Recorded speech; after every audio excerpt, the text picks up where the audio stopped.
नमो भगवते वासुदेवाय।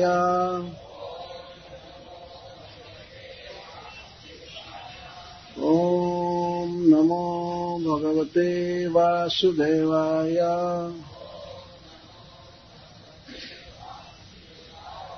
ॐ नमो भगवते वासुदेवाय।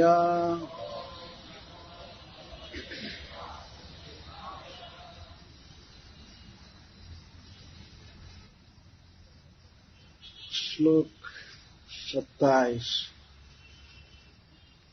नैषा परावरमतिर्भवतो ननु स्यात् जन्तोर्यथात्मसुहृदो जगतस्तथापि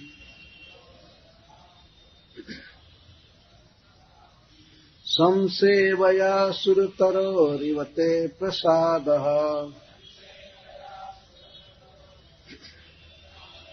सेवानुरूपमुदयो न परावरत्वम्। एवं जनम निपतितं प्रभवाहि कूपे। कामाभिकाममनुयः प्रपतन् प्रसंगात्। कृत्वात्मसात् सुरर्षिणा भगवन् गृहीतः। सोऽहं कथं नु विसृजे तव भृत्य सेवाम्।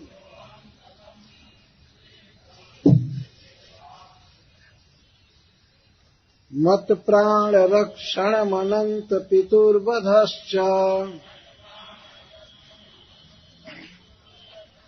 मन्ये स्वभृत्य ऋषिवाक्यमृतं विधातुम्। खड्गं प्रगृह्य जदवोच्च सदविधित्सु। त्वामीश्वरो मदपरो वटुकं हरामि।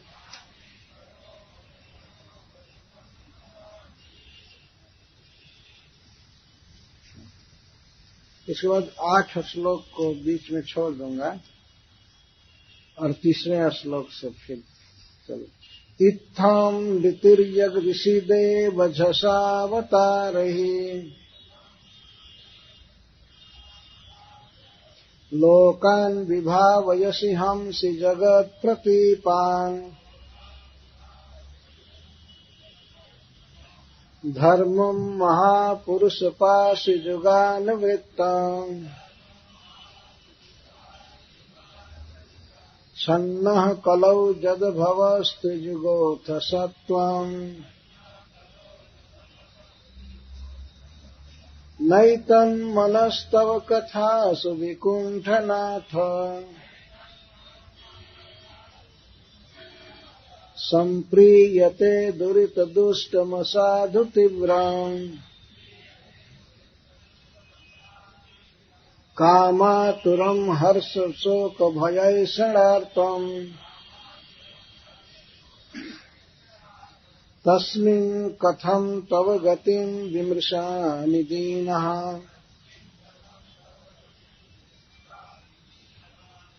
फिर 27 श्लोक से। नैषा परावरमतिर्भवतो ननु स्यात् जन्तोर्यथात्मसुहृदो जगतस्तथापि। संसेवया सुरतरोरिव ते प्रसादः। सेवानुरूपमुदयो न परावरत्वम्। इसके पहले श्री प्रहलाद महाराज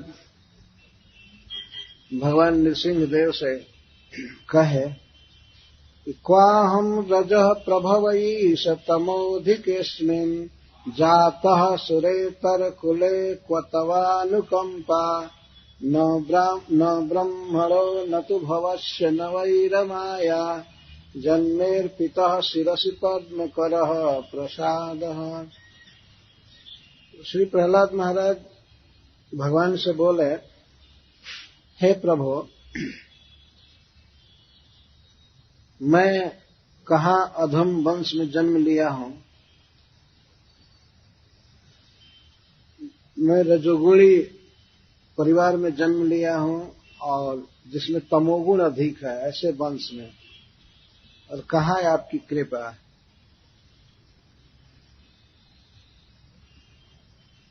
जिस प्रसाद को, जिस कृपा को आपने श्री ब्रह्मा के प्रति भी नहीं दिया, भगवान शिव को भी नहीं दिया जो कृपा, और श्री लक्ष्मी जी को भी नहीं दिया। कौन सी कृपा? कि आपने मेरे सिर पर अपना हस्त कमल रखा।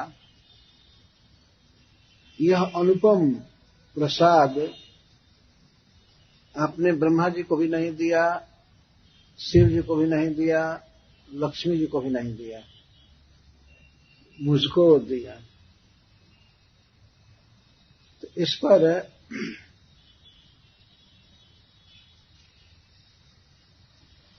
भगवान कह सकते हैं प्रहलाद महाराज से, किस कारण से मैं कृपा किया।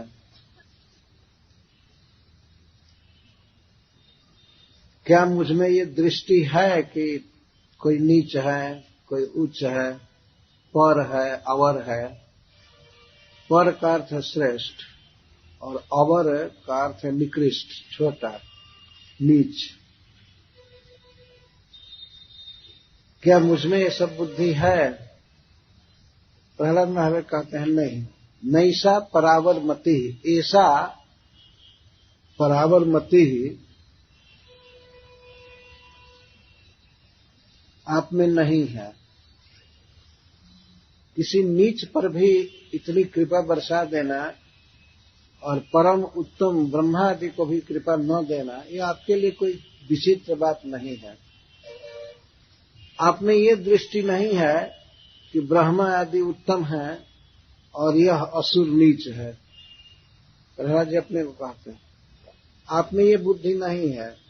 एते ब्रह्मादय उत्तमः अयम असुरो नीच इति ऐसा परावरमतिर् जंतो प्राकृतस्य जथा तथा भवतो नैव स्यात्।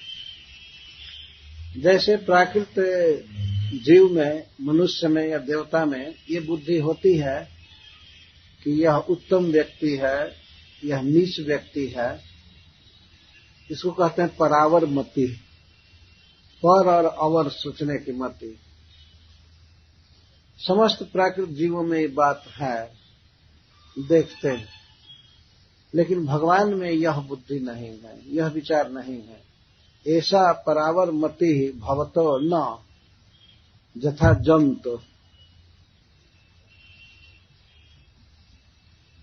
अत्र हेतु, इसका कारण क्या है कि भगवान जगतः आत्मा सुहृद, आप समस्त जगत के, समस्त जीवों के, जगता नाम, जीवा नाम, आत्मा सुहृद, आप सभी जीवों के परम प्रिय हैं और सबके अकारण हितैषी हैं, हित करने वाले। तो आप में यह बुद्धि नहीं होती। जैसे कोई व्यक्ति अपने अंगों में उत्तम और हीन की भावना नहीं करता है। हमारी अंगुली है और पैर है और अंग है, तो कभी हम इन अंगों में यह निकृष्ट है या उत्कृष्ट है ये भावना नहीं करते हैं। सबके प्रति समान रूप से भाव रहता है। तो भगवान में यह विचार नहीं है कि यह बहुत उत्तम व्यक्ति है और यह अधम है, क्योंकि वे सबके हितैषी हैं और सबके परम प्रिय हैं। तो भगवान नृसिंहदेव प्रहलाद महाराज से पूछे, जब मेरी सौम्य बुद्धि सबके प्रति है तो तुम पर जैसी मैंने कृपा किया तो ऐसी सब पर कृपा क्यों नहीं करता? तुमको जैसा प्रसाद मिला है वैसा प्रसाद सबको क्यों नहीं मिलता? तो इसका उत्तर देते हैं, संसेवया सुरतरोरिवते प्रसाद सेवानुरूप मुदयो न परावरत्व। सुरतरोह इव, जैसे कल्प वृक्ष है, कल्प वृक्ष, कल्प का अर्थ होता है इच्छा, संकल्प, उसमें सम उपसर्ग लगा है, समकल्प, उसमें सम को थोड़ा हटा करके कल्प तरु कहते हैं। कल्प तरु का अर्थ है जो इच्छा के अनुसार फल दे, संकल्प के अनुसार फल दे, उसको कल्प तरु कहते हैं। तो ऐसा वृक्ष मनुष्य लोक में नहीं है, कोई भी झाड़ ऐसा नहीं है, पेड़ नहीं है। देवताओं के लोक में ऐसे वृक्ष हैं, तो इनको सुर तरु कहते हैं। सुर देवता, तरु वृक्ष, सुर तरु। तो सुर तरु का, देव वृक्ष का, कल्प तरु का यह स्वभाव होता है, वह उसकी छाया में कोई व्यक्ति आता है और आकर के कुछ मांगता है, इच्छा करता है, तो वह वृक्ष दे देता है उसको। परंतु कोई उसकी छाया में न आवे, आश्रय न ले, तो उसको कुछ नहीं देता है। तो हे प्रभु, आप भी सुरतरोह इव कल्प वृक्ष की तरह हैं। जो कोई व्यक्ति आपका सेवन करता है, आपकी शरण में आता है, तो उसकी सेवा के अनुसार, जैसा आपका आश्रय लिया, जैसी भक्ति किया, उसके अनुसार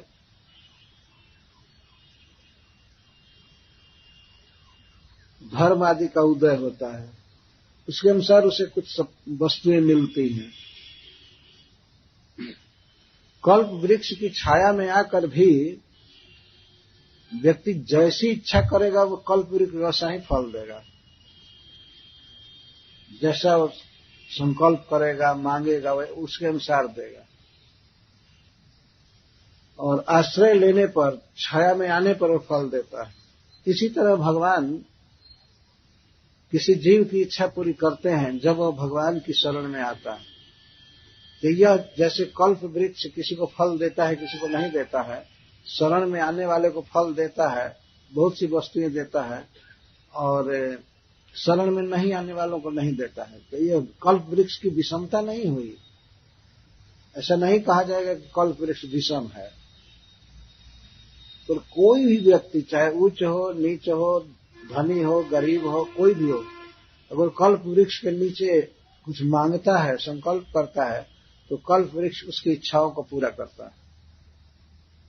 इसी तरह है प्रभु, आपकी शरण में जो आता है और आपसे कुछ मांगता है, तो उसकी इच्छा के अनुसार और सेवा के अनुसार, जैसी आपकी शरण लिया है, सेवा किया है, उसके अनुसार आप फल देते हैं। आप में यह उच्च है, यह नीच है, पर है, अवर है, ये परापरत्व नहीं है। किसी पर कृपा करना, किसी पर कृपा नहीं करना, इसके चलते आप में विषमता का दोष आरोपित नहीं किया जा सकता है। आप सम हैं। प्रहलाद महाराज कल्प वृक्ष का उदाहरण दे करके भगवान का गुण गा रहे हैं। और अब आगे के श्लोक में कहते हैं कि जो कुछ भी हमारे जीवन में हुआ, आपकी कृपा प्राप्त हुई और मुझमें संसार के भोगों से विरक्ति है, ये सब आपके भक्त की कृपा से हुआ। एतच्च त्वद्भृत्य कृपया मया प्राप्तमिति त्वद्भृत्य पार्श्वम एवं माम नय इति आशयन आ। तो प्रहलाद महाराज जैसा पहले कहे थे कि मुझे अपने भक्तों के पास ले चलिए, मुझे सत्संग दीजिए। सत्संग का अर्थ होता है भक्त संग। सत का अर्थ है वैष्णव, भगवान का भक्त। तस्य संग सत्संग, उसका संग। सत्संग का केवल यह अर्थ नहीं होता है कुछ भी कोई साधु जैसा हो और उसके पास कोई आवे सत्संग हो गया, इसको सत्संग नहीं कहते। भगवान का भक्त है, भगवान की बातें करेगा, भगवान में प्रेम देगा, भक्ति कराएगा, तो ऐसे वैष्णव को सत कहा गया है। और उसका जो संग किया जाता है, उसकी सेवा, उसके साथ में श्रवण कीर्तन आदि करना, भक्ति करना, इसको सत्संग कहते हैं। केवल साधु के साथ होना ही सत्संग नहीं है। तो कभी कभी किसी साधु का संग मच्छर भी करते हैं, है ना, बल्कि वो तो और शरीर के नीचे से खून निकाल लेते हैं, तो और प्रकृष्ट संग माना जाएगा। या खटमल खाट में होते हैं तो वो भी संग करने लगते हैं, इसको संग नहीं कहते हैं। सम ग सम्यक गमन, अर्थात श्रद्धा से भगवान की भक्ति जब करते हैं साधुओं के संग में, उनको बहुत बड़ा मान करके अनुकूल भाव से सेवा करते हैं, विशेष करके भगवान श्री कृष्ण का श्रवण कीर्तन करते हैं आपस में, तो इसको सत्संग कहा गया। शास्त्र इस बात को कहते हैं। तो प्रहलाद महाराज कह रहे हैं कि मेरे जीवन में जो कुछ भी प्राप्त हुआ है हे नृसिंहदेव, सब आपके भक्त की कृपा से, आपके भृत्य की कृपा से।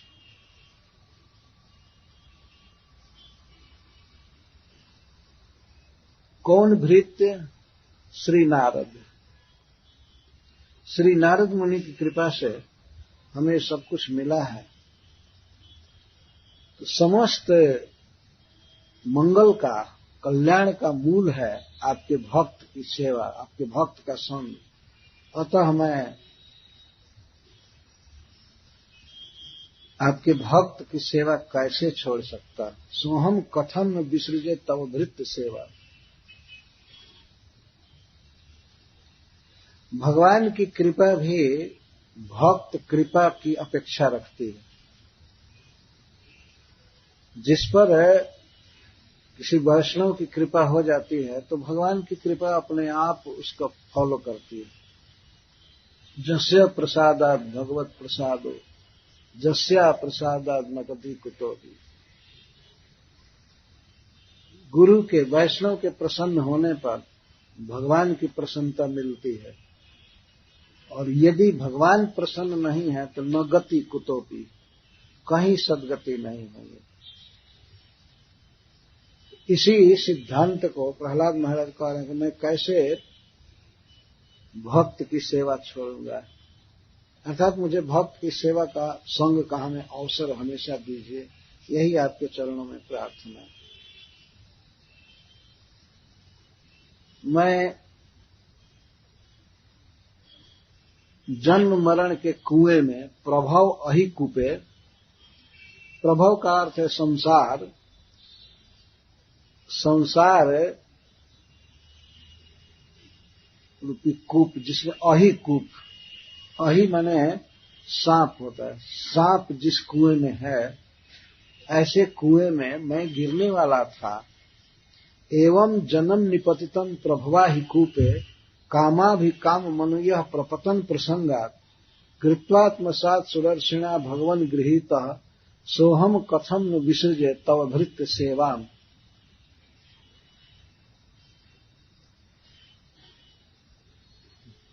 मैं कैसा था?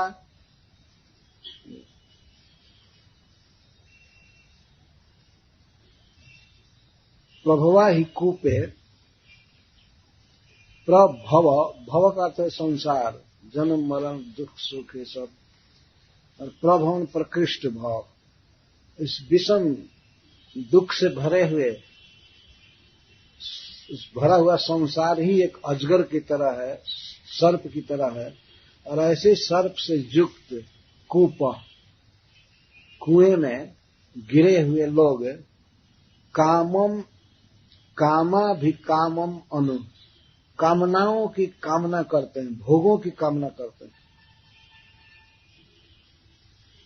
ऐसे इसको समझना चाहिए। मान लीजिए कोई कुआं है, बहुत गहरा है और उपेक्षित है, उसमें से कोई पानी नहीं निकालता है, कुछ नहीं, उसमें नीचे सड़ा हुआ पानी है, विष जैसा, जिससे पानी कभी निकाला नहीं जाता, और उसमें मच्छर भरे पड़े हैं, बिच्छू हैं, और बहुत बड़ा अजगर सांप है उसमें। पर ऐसे कुएं में निपतितम जन्म गिरा हुआ मनुष्य या जीव भोगों की लालसा करता है। ऐसे कुएं में गिरा हो कोई, उसको तो महाविषैला सर्प नसेगा, गिर गया है, डस दिया गया है, फिर भी भोगों की लालसा करता है। जन्म मृत्यु में फंसा हुआ जीव फिर भी भोगों की कामना करता है, कई प्रकार का सुख भोगना चाहता है। तो ऐसे व्यक्ति को देख करके प्रसंगत उसके संग से अब मैं प्रपतन, गिरने वाला था, उस कुएं में गिरने वाला था,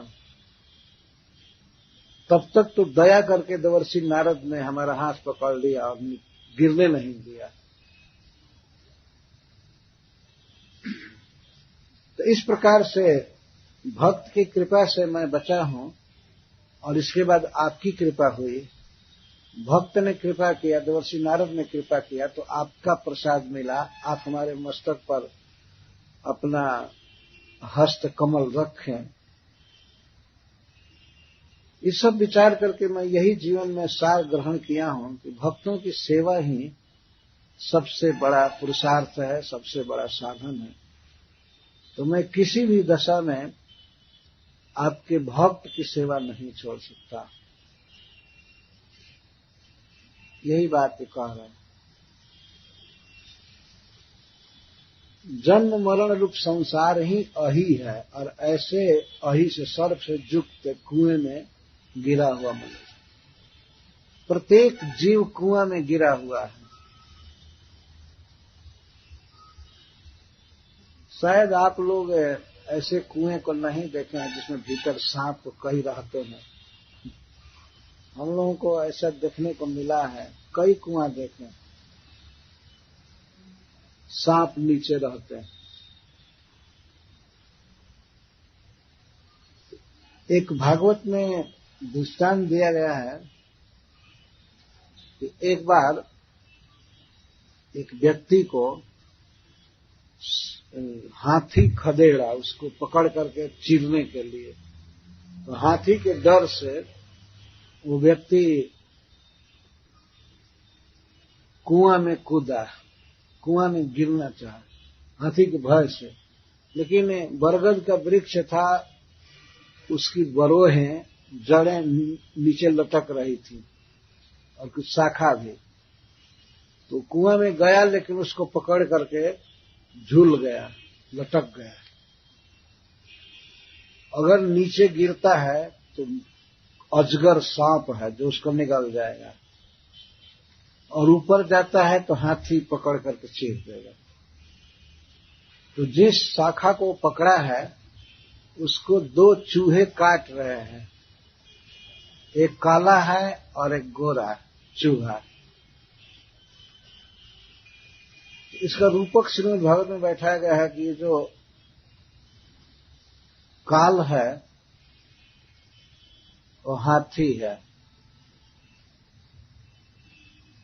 या मृत्यु है। तो उसके भय से व्यक्ति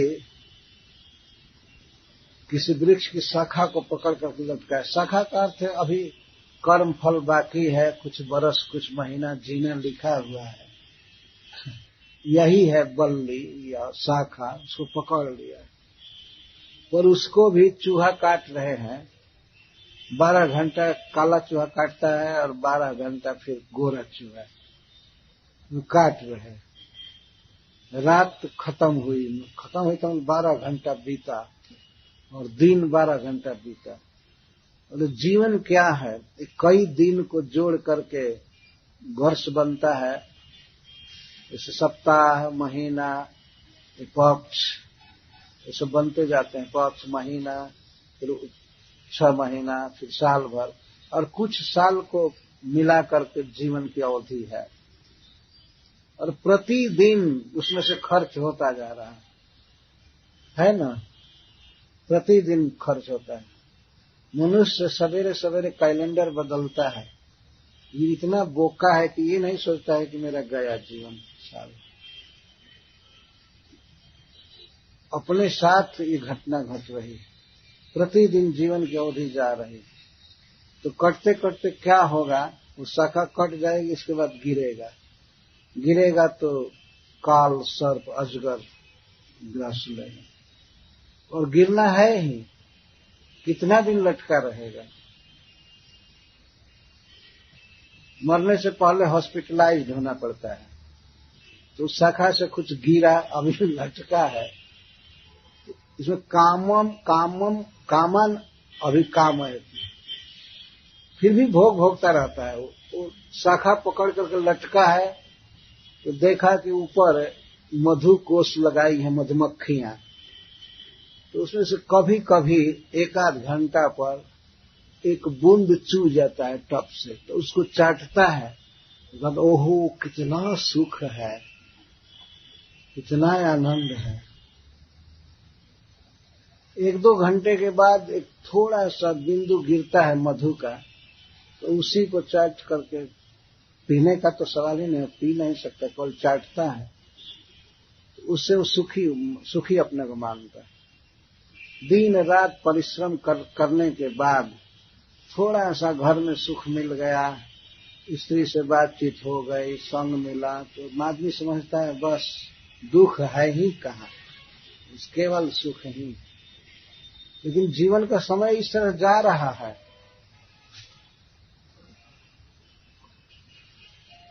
आगे जाएंगे तो ऊपर समय काल मुंह बाए खड़ा है हाथी। हो सकता है किसी एक्सीडेंट से मृत्यु हो जाए। ऊपर जाएंगे तो हाथी तो मारेगा ही, और ये बाहें कब तक पकड़ी रहेंगी शाखा को? नीचे गिरेगा तो सांप डसेगा।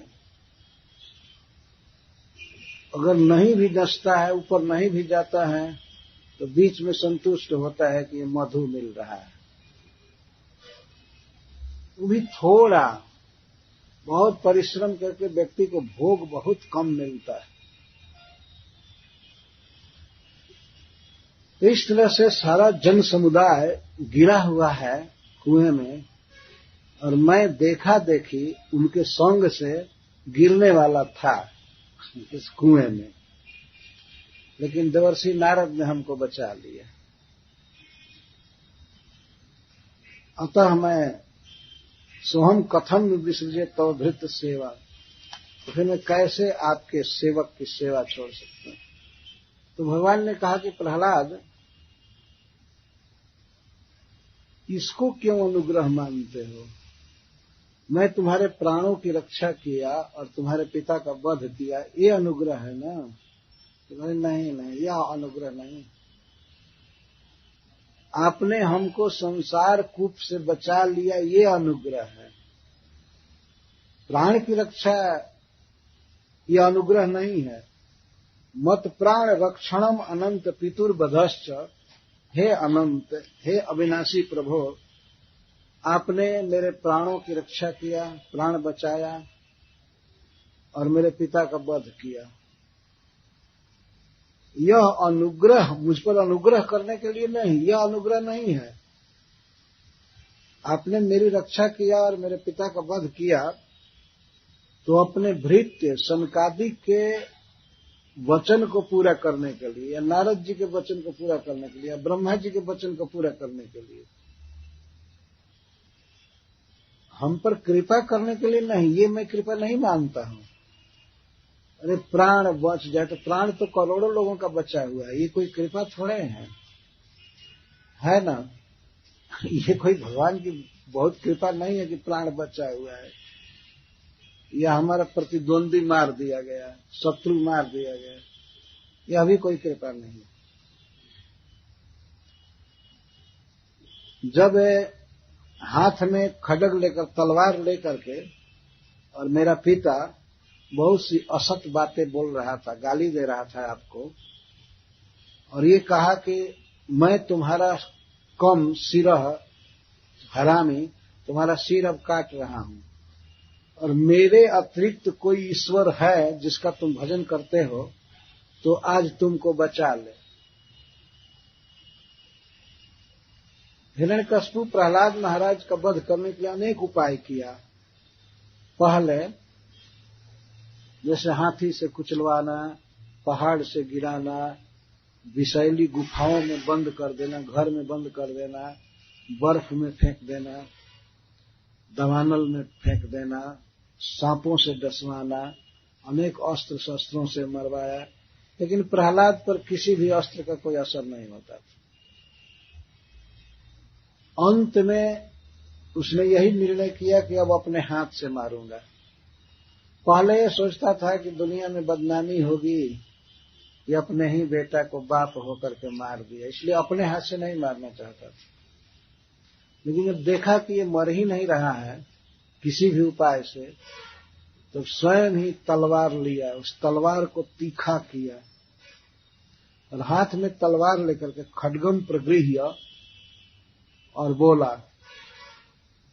अरे नालायक, तुम बेटा होकर के मेरी बात नहीं मानते हो।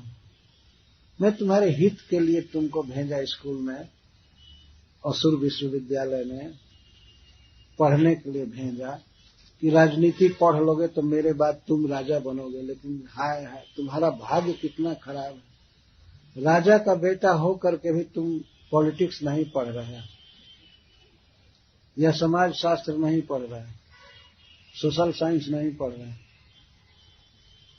और तुम्हारे कर्म में यही लिखा है बाप के हाथ से मरना। हम क्या करेंगे? तुम बताओ, तुम इतने निर्भय क्यों हो? किसके बल से तुम इतना निर्भय हो? तुम जानते हो जब मैं क्रोध करता हूं तो सारे लोकपाल कांपने लगते हैं, अपना अपना घर छोड़ करके भाग जाते हैं, और तुम 5.5 वर्ष के बच्चे हो और मुझसे तुमको डर नहीं लगता है? हमसे तुम डरते नहीं हो? अरे मैं पूरा क्रोध में हूं फिर भी तुम नहीं डरते हो। वो तंग आ गया हिरण्यकशिपु, कहां से तुम्हें ये बल आ रहा है? तो प्रहलाद महाराज ने कहा, महाराज, हे राजन, जिनके बल से ब्रह्मा जी सृष्टि करते हैं, भगवान शिव संहार करते हैं, और सारे लोकपाल जिनकी कृपा से लोगों का पालन करते हैं, और आप भी जिनकी कृपा से ही, उन्हीं की कृपा से आप दुनिया को जीते हैं, सबको बस में किए हैं, जहां से आप में बल की सप्लाई हो रही है वहीं से मुझ में भी बल आ रहा है, तो दूसरी जगह से नहीं आ रहा है। उन्होंने कहा कि आप में भी इतना जो बल आ रहा है वहीं से आया है, पावर हाउस वही है, तो हम में भी एक कनेक्शन है, आप में भी है, वहीं से आ रहा है। तो इस पर लगा गाली देने, अरे दुष्ट, मेरा शत्रु मुझ में बल की सप्लाई करेगा? हमारा शत्रु विष्णु है और तुम ये कह रहे हो कि वो हमको बल देता है। तुमने भले बल देता होगा, हमें क्यों देगा?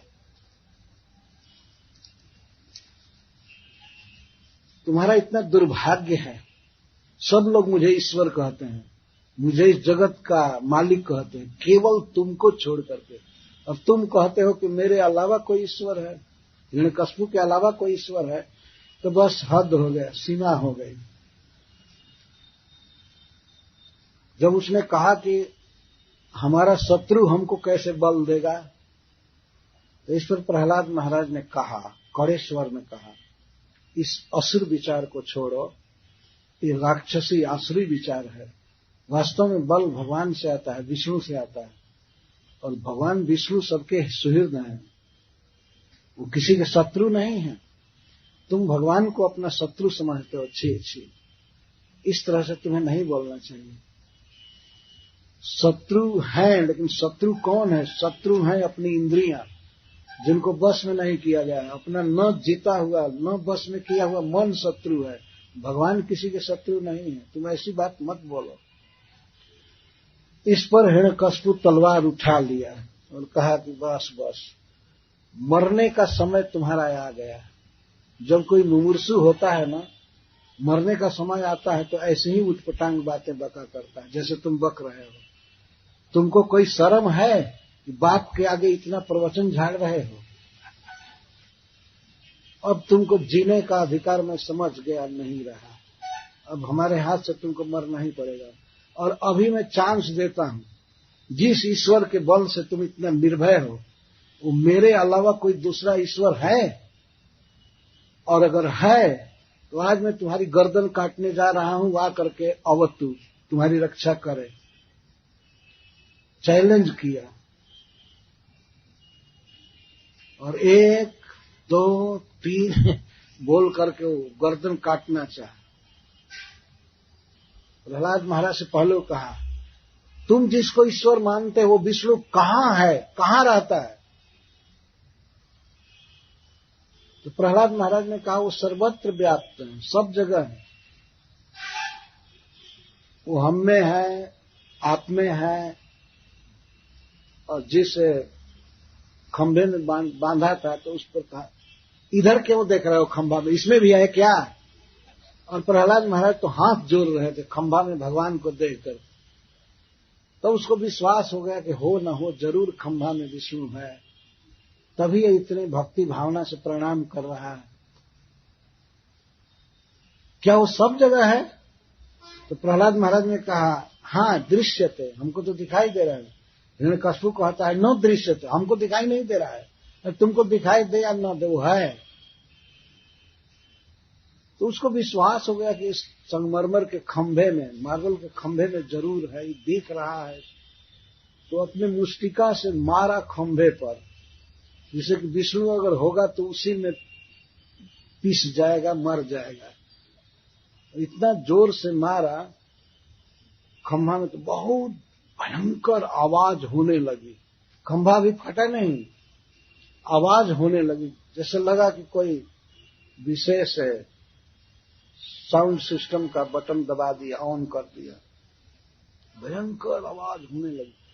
हिरण्यकशिपु चकित हो गया कि कहां से आवाज आ रही है, कहां से आवाज आ रही है। लेकिन ये समझने लगा कि किसी खंभे से ही आवाज आ रही। अभी वो विचार कर ही रहा था, तैनात हो गया तलवार और ढाल लेकर के। तब तक भगवान खंभे को फाड़ करके प्रकट हुए। खंभा को फाड़ करके और नृसिंह भगवान अद्भुत रूप, अद्भुत वेश, अद्भुत प्रताप भगवान प्रकट हुए हिरण्यकशिपु को मारने के लिए, प्रहलाद की रक्षा के लिए। तो श्री प्रहलाद महाराज कहते हैं कि आप जो हमारे पिता का वध किए, हमारी रक्षा किए, तो अपने भक्त सनकादिक की बात को सत्य करने के लिए रितम कर, या ब्रह्मा जी जो आपके भक्त हैं उन्होंने वर दिया था हिरण्यकशिपु को, तो उनके वर को पूरा करने के लिए आपने हिरण्यकशिपु का वध किया। ये हम पर कोई अनुग्रह नहीं है। हम पर अनुग्रह यह है कि आपने मुझे श्री नारद जी का संग दिया और संसार के भोगों से विरक्ति रहे, आपके चरणों में आकर्षण रहा, भक्ति रही। यही सबसे बड़ी कृपा है। इस संसार में अनेक कारणों से अनेक लोग अपने को लक्की मानते हैं, अपने को फॉर्चुनेट मानते हैं। किस किस कारण से? यदि धन प्राप्त है, या विद्या पढ़ाई लिखाई प्राप्त है, कंपटीशन में यदि आ गए, या बहुत सुंदर शरीर है, घर द्वार बहुत अच्छा है, स्वजन बहुत अच्छे हैं, तो व्यक्ति मानता है कि मैं भाग्यशाली हूं। लेकिन श्री प्रहलाद महाराज भगवान से कह रहे हैं, भाग्यशाली वो है जिससे भक्तों का संग मिलता है। ये सबसे बड़ा भाग्य है।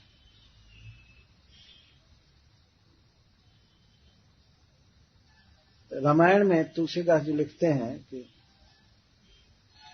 नहीं दरिद्र सम दुख जग माही, संत मिलन सम सुख कछु नाहि। दरिद्रता के समान दुख कुछ नहीं है। ये खाने को भी न मिले, पहनने को न मिले, घर न रहे, तो ये भारी दुख है वास्तव में। तो नहीं दरिद्र सम दुख जग माही, तो ये माना जाएगा ना भाई दरिद्र नहीं है, धन है तब सुख हुआ। तो कहते नहीं, दुख है दरिद्रता, लेकिन सुख सबसे बड़ा क्या है? भगवान के भक्त का मिलन, उसे भेंट होना, ये सौभाग्य। तो श्री प्रहलाद महाराज कहते हैं कि आपका अनुग्रह यह है कि आपने मुझे भक्त संग दिया और हमें भोगों से बचा लिया। इसके बाद भगवान की महिमा के 8 श्लोक बोले हैं, तो उसको मैं यहां नहीं ले रहा हूं, व्याख्या करने में बहुत समय लगेगा। कुछ खास प्रार्थना है, विनय है भगवान से,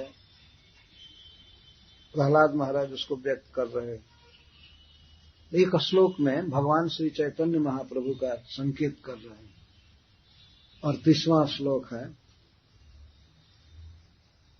इत्थं लृतिर्यग ऋषि देव झसावतारहि लोकान् विभावयसि हंसि जगत् प्रतीपान् धर्मं महापुरुष पासि जुगानुवृत्तम् छन्नः कलौ जगद्भवस्ति जुगोथ सत्वम्। 8 श्लोकों में भगवान की महिमा का निरूपण करके अब यह कह रहे हैं कि हे प्रभु, जो आप किसी का पक्षपात करते हैं यहाँ और उसके विरोधी का वध करते हैं, यह केवल प्रकृति के सत्वगुण को स्वीकार करने के कारण, नहीं तो आप में किसी के प्रति पक्षपात नहीं है और किसी के प्रति उपेक्षा नहीं है। आप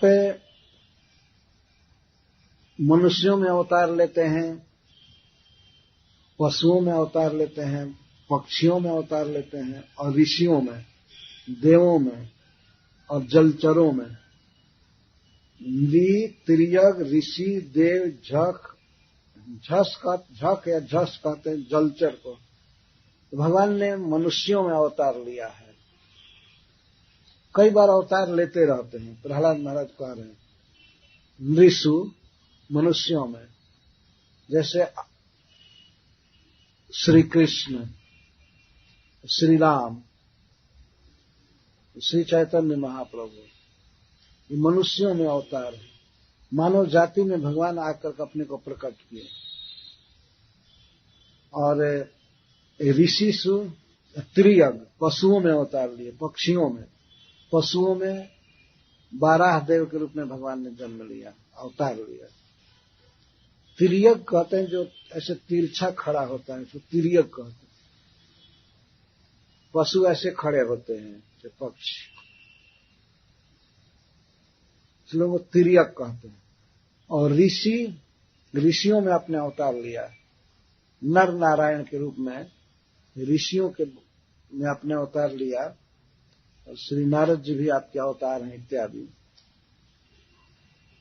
और देवों में, देवताओं में भगवान ने अवतार लिया। भगवान वामन देव के रूप में कश्यप जी के यहाँ माता अदिति के गर्भ से जन्म लिए। देवताओं में बहुत से अवतार हैं, मनुष्यों में अवतार हैं। और झक है, जलचरों में मत्स्य अवतार लिया आपने। अरे बहुत से अवतार लेकर के आप लोकान विभावयसी, लोगों का पालन करते हैं। और हंसी जगत प्रतीपान, और जगत के जीवों के जो शत्रु हैं, उनको दुख देने वाले हैं, उनको मारते हैं। जो अच्छे लोग हैं उनका पालन करते हैं, और जो दुष्कृति हैं उनका वध करते हैं। कई अवतार भगवान ने लिया है तो अच्छे लोगों की रक्षा की है। जैसे भगवान श्री राम, जितने भी सज्जन थे, ऋषि मुनि थे, उनके आश्रमों पर जा जाकर के भगवान ने सुख दिया। रामचरितमानस में एक प्रसंग है, और वाल्मीकि रामायण में भी है, कि भगवान जब अत्रि ऋषि के आश्रम पर गए तो अत्रि ऋषि ने उनको दिखाया मनुष्यों की हड्डियां जमा की गई थी। वो राक्षस जा करके जंगल में मुनियों को खा जाते थे, उनका चाम, उनका मांस सब और हड्डी को चिचोड़ करके फेंक देते थे। डायरेक्ट हाथ दांत से ही खाते थे। राक्षस उन्हीं को कहते हैं। तो साधुओं को जंगल में से पकड़ पकड़ करके और पूरा खा करके और हड्डी जमा किए थे, इसलिए कि कोई भी व्यक्ति भजन न करे राम का। हड्डी देखेगा तो कांप जाएगा कि अरे बाप रे बाप। ये सब जमा किए थे, पहाड़ जैसा हड्डी जमा किए थे। भगवान ने जब देखा, करुणा से उनके नेत्रों में आंसू आ गया कि सज्जनों की, साधु संत की यह दुर्दशा। तो उन्होंने प्रतिज्ञा किया धनुष को ऊपर करके, यदि मेरा नाम राम होगा तो मैं इस पृथ्वी को राक्षसहीन कर दूंगा। प्रतिज्ञा किया और बहुत से राक्षसों का वध किया। और इसके बाद राक्षस शिरोमणि रावण का वध किया।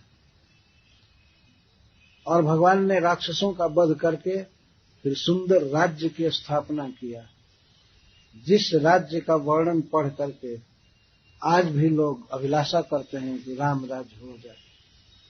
तो भगवान ने बहुत लोगों की रक्षा किया और दुष्टों का दमन किया।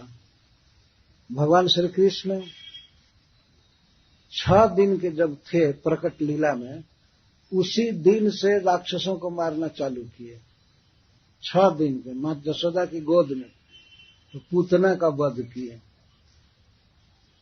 और फिर शक्टासुर का वध किए, तृणावर्त का वध किए, फिर बकासुर का वध किए, वत्सासुर का वध किए, अघासुर का वध किए, धेनुकासुर का वध किए, कालिये का मर्दन किए, और भी बहुत से अरिष्टासुर, प्रलंबासुर इत्यादि का वध किए।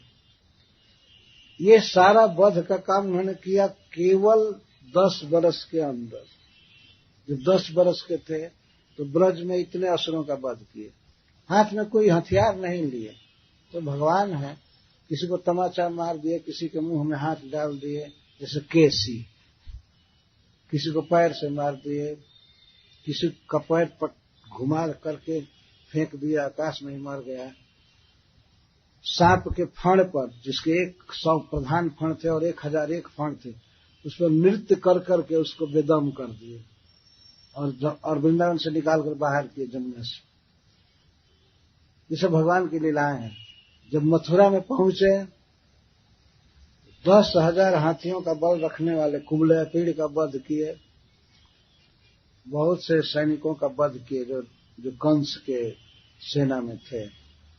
इसके बाद कंस के भाइयों को मारे, कंस का वध किए। कंस का वध करने के कारण जरासंध 23 अक्षौहिणी सेना लेकर के मथुरा पर आक्रमण किया, क्योंकि कंस जरासंध का दामाद था। दामाद की हत्या कर दिया भगवान कृष्ण ने। तो वो क्या कहता था जरासंध, ऐसा नालायक भांजा जो अपने मामा तक का वध कर दिया। और दुष्ट ये नहीं देख रहा था कि मामा कैसा था जो अपने भांजों को मारा जन्म लेते। दुष्ट लोग अपना दोष नहीं देखते। तो 18 साल भगवान मथुरा में रहे और हर एक साल वो सेना इकट्ठी करके लाता था और सब मारे जाते थे। इस तरह भगवान ने पृथ्वी का भार दूर किया। 18 वर्ष तक एक वर्ष में 23 अक्षौहिणी सेना का वध। इसके बाद द्वारका गए, तो द्वारका में भी रक्षा और वध, मारना दुष्टों को, दोनों पैरेलल में चल रहा था। सज्जनों की रक्षा किए, भक्तों की रक्षा किए और अनेक दुष्ट राजाओं का वध कराए। और अंतिम वध था जिसमें भगवान ने किसी को नहीं मारा, लेकिन अर्जुन में और भीमसेन में शक्ति दे करके कुरुक्षेत्र के मैदान में सभी दुष्टों का वध करा दिया। पृथ्वी बिल्कुल सुखी हो गई। दुष्टों को मारना बहुत जरूरी है। आजकल के लोगों को ये ज्ञान नहीं है। वे कहते नहीं, किसी को मारने की क्या जरूरत है, तब उनको छोड़ दो, वही मारा करें। तो किसी को मारते नहीं हैं। तो तुम बैठे हो पार्लियामेंट में, तुमको ही मारने वाले लोग और मारे नहीं जाते, तो छोड़ दो, तुम मारा करें, दुनिया को मारें, तबाह करें, और तुम दया का भाव दिखाओ। भगवान कृष्ण गीता में बोलते हैं अर्जुन को, अर्जुन तुम लड़ो। इस प्रकार का युद्ध सौभाग्यशाली क्षत्रिय पाते हैं, सबको ये मौका नहीं मिलता है। सुखिनः क्षत्रिया पार्थ लभन्ते युद्ध निदृशम्, ऐसा युद्ध सुखी क्षत्रिय पाते हैं। युद्ध करने में ही तुम्हारा हित। तो भगवान के लिए कह रहे हैं प्रहलाद महाराज कि आप लोकान विभाव ऐसी सामान्य लोगों का, सज्जनों का आप पालन करते हैं, और जगत प्रतिपान और जीवों के जो द्रोही हैं उनको हंसी नष्ट करते हैं। भगवान भगवान है, अनंत बल है उनमें। ऐसा नहीं कि भगवान अवतार लिए यहाँ धर्म प्रचार के लिए, दुष्टों को मारने के लिए, सज्जनों की रक्षा के लिए, और उनको ही कोई फांसी पर चढ़ा दे। इसको भगवान नहीं कहते। भगवान में अनंत बल होता है। जो भी श्री कृष्ण के सामने आया वो मारा गया, विरुद्ध भाव से शत्रु के रूप में आया। ऐसा नहीं कि भगवान को ही कोई मार दे, भगवान धर्म का प्रचार क्या करेगा। तो वास्तव में भगवान है श्री कृष्ण। वैसे अपनी अपनी मर्जी है, जिसको भी भगवान टाइटल दे दे, दूसरी बात है, अपनी बुद्धि की उपज है, लेकिन भगवान है श्री कृष्ण। ये सर्वत्र विदित बात। तो भगवान ने शत्रुओं का वध किया और सज्जनों की रक्षा किया।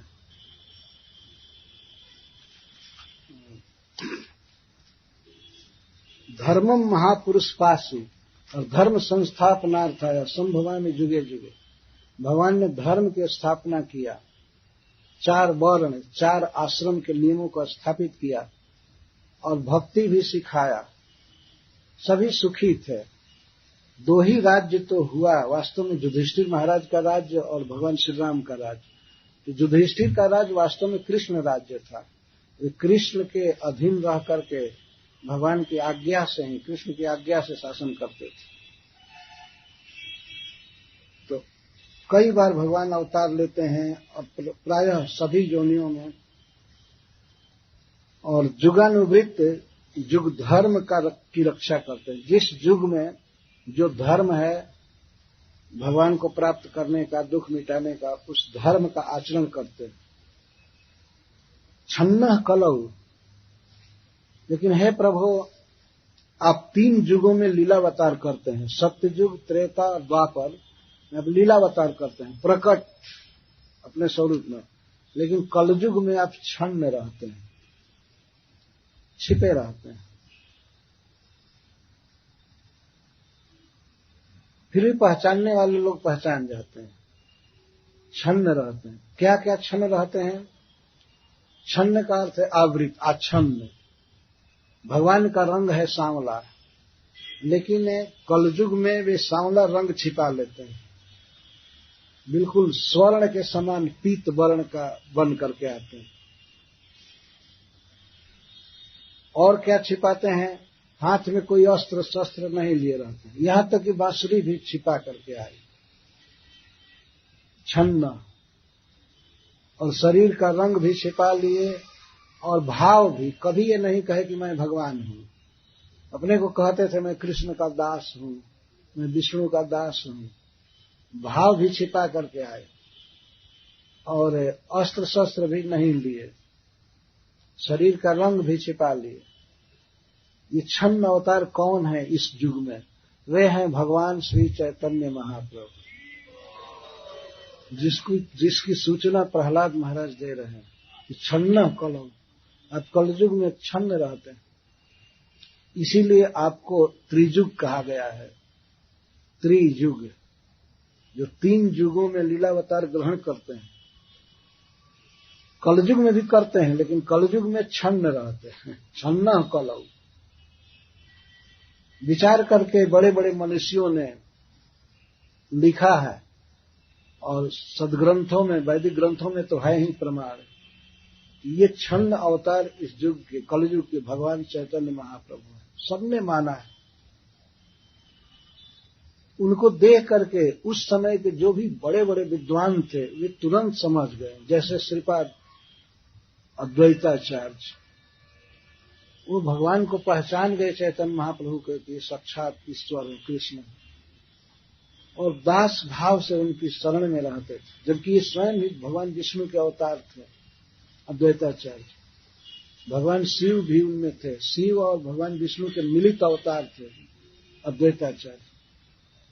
लेकिन ये भगवान चैतन्य महाप्रभु की भक्ति करते थे दास भाव से, जिनका चरण सारा नवद्वीप पूजता था, सबसे बड़े विद्वान, सबसे बड़े ब्राह्मण, पर ये भगवान चैतन्य महाप्रभु को का भजन करते थे, उनकी सेवा करते थे, अपने को दास कहते थे निमाई का। नित्यानंद प्रभु जो श्री बलराम जी हैं, वो चैतन्य महाप्रभु को पहचान गए। रूप गोस्वामी पाद प्रथम भेंट में ही पहचान गए कि साक्षात कृष्ण है। जो प्रणाम करने लगे तो चैतन्य महाप्रभु उनको मना किए। तो प्रणाम कैसे किए? पहले मिलन में नमो महावदान्याय, हे महादानी, आपको मैं प्रणाम कर रहा हूं। तो चैतन्य महाप्रभु कहते हैं, मैं एक कंगाल सन्यासी हूं, मेरे पास कुछ नहीं है, और आप हमको महावदान्य कह रहे हैं। मैं कैसे महावदान्य? महावदान्य तो कृष्ण है, भगवान है, वे सर्वेश्वरेश्वर हैं, सबको सब कुछ दे सकते हैं। मेरे पास तो कुछ भी नहीं है और हमको महावदान्य कह रहे हैं। तो रूप गोस्वामी पाद जी कहते हैं, क्या आप में महावदान्यता है वो बता रहा हूं। नमो महावदान्याय, कृष्ण प्रेम प्रदायते। कृष्ण प्रेम ही सबसे बड़ा धन है, पंचम पुरुषार्थ है। उस महाधन को आप देते हैं, इसलिए आप महावदान्य। भगवान चैतन्य महाप्रभु कहते हैं, कृष्ण प्रेम तो कृष्ण दे सकते हैं, हम तो उनके दास हैं, हम कैसे देंगे? तो कृष्णाय, आप ही कृष्ण हैं। नाम हो गया है आपका कृष्ण चैतन्य, नाम में आप वास्तव में कृष्ण हैं, लेकिन इस समय नाम धारण किए हैं कृष्ण चैतन्य। तो कृष्ण तो सांवले हैं, उनका रंग सांवला है। तो रूप गोस्वामी पाद जी कहते हैं, गौरत्व से नमा, आप कृष्ण हैं लेकिन शरीर की कांति गौर वर्ण की स्वीकार करके आए हैं। राधा रानी का वर्ण और भाव दोनों भगवान कृष्ण ग्रहण करके आए। राधा रानी का भाव और राधा रानी के शरीर की कांति ये भगवान कृष्ण स्वीकार करके आए। तो रूप गोस्वामी पाद पहचान गए, गौरव से नमा, आप साक्षात कृष्ण हैं, आप कृष्ण प्रेम वितरण कर रहे हैं, आप सबसे बड़े दानी हैं। हे प्रभु, आपके चरणों में मैं प्रणाम करता हूं। पर अपने भक्त के सामने भगवान चैतन्य महाप्रभु कोई नाटक नहीं कर सकते थे कि नहीं नहीं मैं नहीं हूं भगवान, ये नहीं हूं वो नहीं। एक चैतन्य चरितामृत में कथा है, सनातन गोस्वामी से भगवान चैतन्य महाप्रभु कृष्ण के बहुत अवतार की बात कह रहे हैं। तो कहते कहते वे युगावतार की बात कहे। सतयुग, त्रेता, द्वापर और कली में कैसे अवतार होता है। तो चैतन्य महाप्रभु तो राज मंत्री थे, परम विद्वान थे। तो भगवान चैतन्य महाप्रभु ने कह दिया कि कलयुग में 6 अवतार होता है कृष्ण का। तो रूप गोस्वामी पाद रोके, सनातन गोस्वामी रोके, कहे प्रभु और तो सब समझ गया, सतयुग में कौन अवतार था, त्रेता में, द्वापर में, कलयुग में कौन अवतार हुआ, जरा इसको खोल करके कहिए इसको कहिए, ठीक से बताइए, जरा साफ साफ बताइए। तो प्रभु कहे, सनातन छाड़ चतुराली, ये चतुरता छोड़िए और छोड़िए जो मैं बोल रहा हूं वो सुनिए। अब इसको क्या सुनने की जरूरत है, तो कह करके टाल दिए। पर सनातन गोस्वामी ऐन मौके पर पकड़ लिए, वो जुगावतार कलयुग तो आप ही हैं। जो उनके मुख से कहलवाना चाहते थे, कौन है? तो चैतन्य महाप्रभु ने कहा कि नहीं नहीं छोड़िए, आप ज्यादा क्या व्याख्या करनी है, आगे सुनिए। तो चैतन्य चरितामृत में बात आई, ये 6 अवतार भगवान श्री कृष्ण के भगवान चैतन्य महाप्रभु हैं। ये साक्षात श्री कृष्ण है, कोई उनके अंश नहीं है या कला नहीं है, साक्षात श्री कृष्ण है। अपनी भक्ति का प्रचार करने के लिए, हरिनाम का प्रचार करने के लिए, प्रेम देने के लिए भेष बदल करके, भाषा बदल करके, स्वरूप बदल करके आए हैं और अपने को कृष्ण का दास कहते हैं। हाथ उठा करके हरि बोल, हरे कृष्ण कहते हैं। इस कारण से इस संसार में किसी किसी व्यक्ति को भ्रम हो जाता है कि ये तो कृष्ण के दास हैं, कृष्ण नहीं। ये नहीं, ये साक्षात कृष्ण है। पहचानने वाले लोग पहचान जाते हैं। प्रहलाद महाराज पहचान रहे हैं। प्रहलाद महाराज कह रहे छन्न कलौ, कलयुग में आप छन्न रहते। अपने भक्तों के सामने भगवान अपने को छिपा नहीं सकते, बल्कि उनको प्रकट करना पड़ता है। सार्वभौम भट्टाचार्य के सामने वे षड्भुज मूर्ति से प्रकट हुए। 2 भुजा भगवान श्री राम की, 2 श्री कृष्ण की और 2 भगवान चैतन्य महाप्रभु की षड्भुज दर्शन दिए। राय रामानंद जी को राधा कृष्ण के साथ दर्शन दिए, राधा के साथ श्याम सुंदर श्री कृष्ण। और उनसे वे आग्रह करते थे कि नहीं, हमें तो दिखाना पड़ेगा, हमें दिखाना पड़ेगा। तो भगवान उनको दिखाते थे। नवदीप में अष्ट प्रहरिया भाव है। 8 पहर तक भगवान चैतन्य महाप्रभु में भगवद आवेश हुआ। तो किसी को नृसिंह देव के रूप में दर्शन दिए, किसी को भगवान विष्णु के रूप में, किसी को किसी अवतार के रूप में, किसी को किसी अवतार के रूप में। यहां तक जब नृसिंह देव के रूप में उनका आवेश हुआ तो सब भक्त भागने लगे। तो चैतन्य भागवत में वर्णन है विस्तार से। यहां तक कि वे लक्ष्मी जी के आवेश में भी हो गए। उस समय कुछ भक्त भगवान का स्तन पीने लगे बच्चा के रूप में, कि हमारी माँ है ये है। ऐसी ऐसी लीलाएं हुई हैं, चैतन्य भागवत में दी गई हैं सब। पर फिर भी उस समय भी अधिक लोग भगवान चैतन्य महाप्रभु को नहीं समझे। जब स्वयं वही चाहते हैं कि न समझे तो क्या किया जाए, खुद ही अपने को ढक करके आए, छिपा करके आए। पर भगवान श्री कृष्ण खुला भगवान है। यदि उनको कोई चैलेंज किया तो विराट रूप तुरंत दिखाते थे, विश्व रूप। भगवान श्री राम मर्यादा के अवतार हैं। किसी किसी भक्त को अपना रूप दिखाए तो उसको कह दिए, मना कर दिए, किसी से कहना मत। लेकिन भगवान कृष्ण कभी नहीं कहे कहना मत। तो श्रील प्रभुपाद जी कहते हैं, यदि परफेक्ट मनुष्य देखना हो, यदि भगवान है श्री राम, लेकिन परफेक्ट आचरण सब, तो भगवान राम में देखो। एकदम आदर्श मनुष्य, आदर्श राजा, आदर्श पति, आदर्श भाई, सब कुछ। और आदर्श भक्त देखना हो तो चैतन्य महाप्रभु, और ठीक ठीक भगवान को देखना है तो कृष्ण को देखो। क्लियर खुला भगवान है। तो भगवान श्री कृष्ण अपने को छिपा करके आते हैं कलयुग में, चैतन्य महाप्रभु के रूप में आए। इसीलिए उनको त्रिजुग कहते हैं। 3 युगों में जो लीलावतार करते हैं।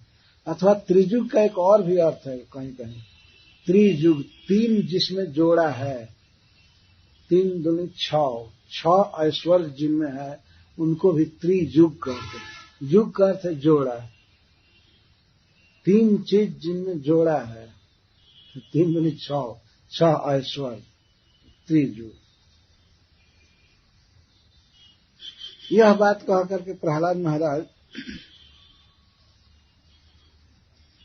भगवान के तत्व का, अवतार के रहस्य का, अवतार क्यों लेते हैं, क्या करते हैं, ये सब कह करके अब कहते हैं,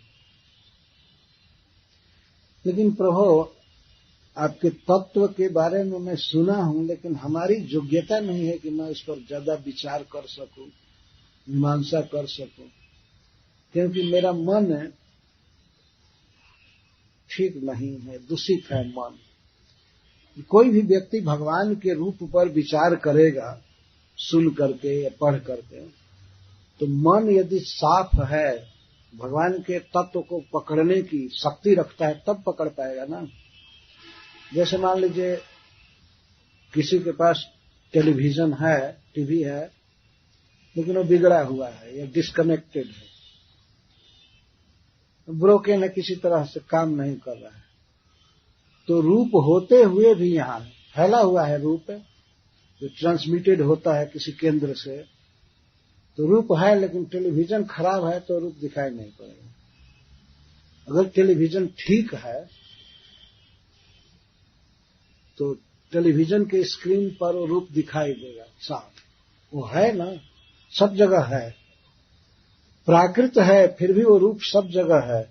अगर करोड़ों टेलीविजन रखा जाए तो सब जगह वो दिखाई देगा रूप। यहां भी है, शब्द भी रेडियो का फैला हुआ है सब जगह, लेकिन रेडियो रहेगा तब ना, और ठीक रहेगा तब ना शब्द सुनाई पड़ेगा।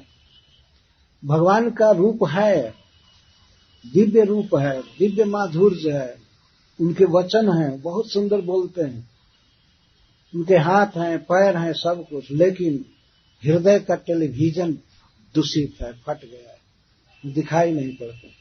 तो दिखाई क्या पड़ेगा? जब नहीं टेलीविजन में कुछ आएगा तो क्या होगा? निराकार। और उसके अलावा गति क्या है? जब दिखाई ही नहीं पड़ता है तो क्या कहेंगे कि ईश्वर निराकार है, निराकार है, निराकार। निराकार कहें को है? नराकार है।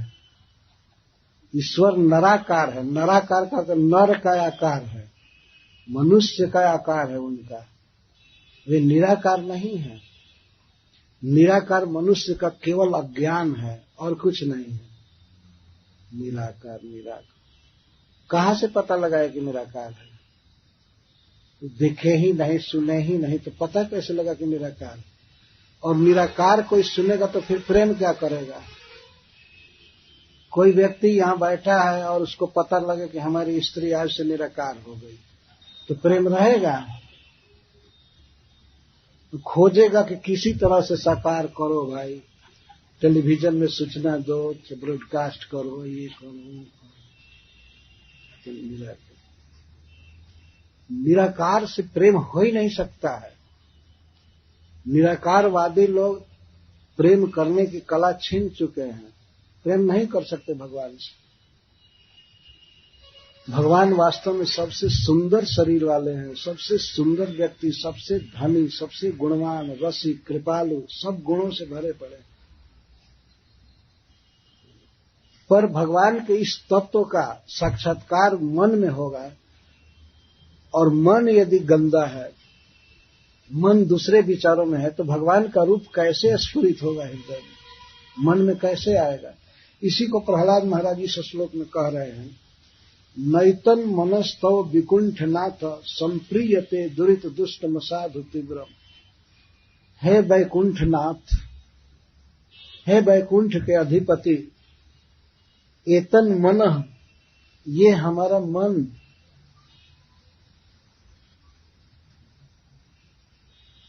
न संप्रीयते, नैतन मनस्तो विकुंठनाथ संप्रीयते दुरित दुष्टम साधु तीव्र। आपकी बात सुन करके, आपका चिंतन करके मेरा मन न संप्रीयते, प्रसन्न नहीं होता है, आनंद का अनुभव नहीं करता है। क्योंकि दुरित दुष्टम, अनेक जन्मों में अनेक प्रकार के पाप करने से यह दुष्ट, दूषित हो गया है। दुष्ट का अर्थ होता है दूषित, गंदा, और असाधु, असाधु का अर्थ है बहिर्मुख। आपके तरफ कभी ध्यान नहीं दिया, उल्टे कामातुरम, संसार के भोगों का चिंतन करता रहा, रुपए पैसे का, घर का, फर्नीचर का, कंप्यूटर का, इन्हीं सब का चिंतन में लगा रहा। तो इन सब चीजों में लगा हुआ मन कृष्ण को कैसे समझ पाएगा? मन शुद्ध चाहिए और खाली चाहिए, जिससे कि वो भगवान का रूप समझ जाए, भगवान के गुण, भगवान के उपदेश, भगवान के लीला चरित्र को समझे। तो नहीं समझ पा रहा है, क्योंकि यह दुरित दुष्ट है, अपने दुरित बुरे कर्मों के कारण अशुद्ध है, बहिर्मुख है और तीव्र है। इसको वश में करना बहुत कठिन है। दुर्धर्म, तीव्रम का अर्थ है, कामातुरम, विषय भोगों की लालसा से आतुर रहता है। हर्ष शोक भय संलापम, इसमें कभी कभी खुशी आती है, हर्ष, आनंद नहीं, हर्ष दूसरा चीज है। शोक, कभी शोक आता है इसमें, कभी भय आता है। इन तीन स्नाओं से आर्त है, व्याकुल है। तस्मिन मनसी, ऐसे मन में मैं आपके तत्व का क्या विचार करूंगा, क्या चिंतन करूंगा। इसीलिए पहले मन को शुद्ध करना चाहिए। मन को शुद्ध करने के लिए कौन साबुन है, क्या उपाय है? भगवान का नाम सुनना और बोलना। चेतो दर्पण मार्जनम, चित्त रूपी दर्पण का मार्जन करने वाला ये है। हरे कृष्णा कृष्णा कृष्णा हरे हरे, हरे राम राम राम हरे। दिन रात भगवान के नाम को यदि रटा जाए तो मन शुद्ध हो जाता है। और जैसे टेलीविजन पर साफ रूप दिखाई पड़ता है, वचन सुनाई पड़ता है, इस तरह से भगवान समझ में आ जाएंगे। और यदि साफ हृदय नहीं है तो बस अब निराकार ही शक्ति रह गया केवल, और कुछ नहीं सूझेगा। और भक्त लोग भगवान को समझते हैं। किसी बच्चे से भी पूछा जाता है कि भगवान का रंग क्या है, ब्लू रंग है। मैं कई बच्चों से पूछा है, कहते हैं ब्लू। हाथ में क्या लिए रहते हैं, फ्लूट।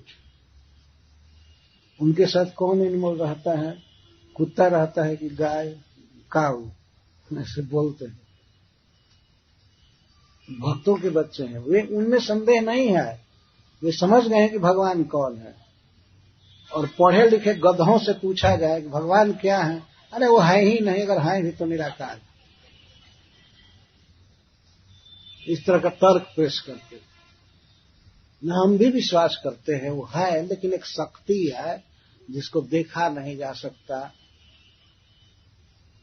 जब देखा ही नहीं जा सकता तुम्हारे मानने में दम क्या है? ईश्वर ऐसा चीज है, ऐसा व्यक्ति जिसको देखा नहीं जा सकता, जिसके बारे में चिंतन नहीं किया जा सकता, जिसके बारे में बोला नहीं जा सकता, तो तुम बोलते क्यों हो? छोड़ो, चुप रहो। जो उसके बारे में बोला ही नहीं जा सकता, तो आज से सब लोग मौन हो जाएं। यदि कोई किसी से पूछे कि भारत का प्राइम मिनिस्टर क्या है, कुछ कहा नहीं जा सकता, वो निराकार हो सकता है। कहाँ रहता है? सर्वव्यापक है, सब जगह रहता है।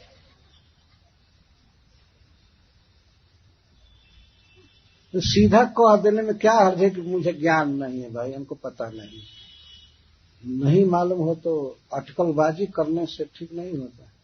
जब भगवान के विषय में ज्ञान है ही नहीं, गुरुजनों से सुने ही नहीं, शास्त्र पढ़े ही नहीं, भागवत पढ़े नहीं, नाम जप किए नहीं ज्ञान है, तो स्वीकार करना चाहिए भाई हमको ज्ञान नहीं।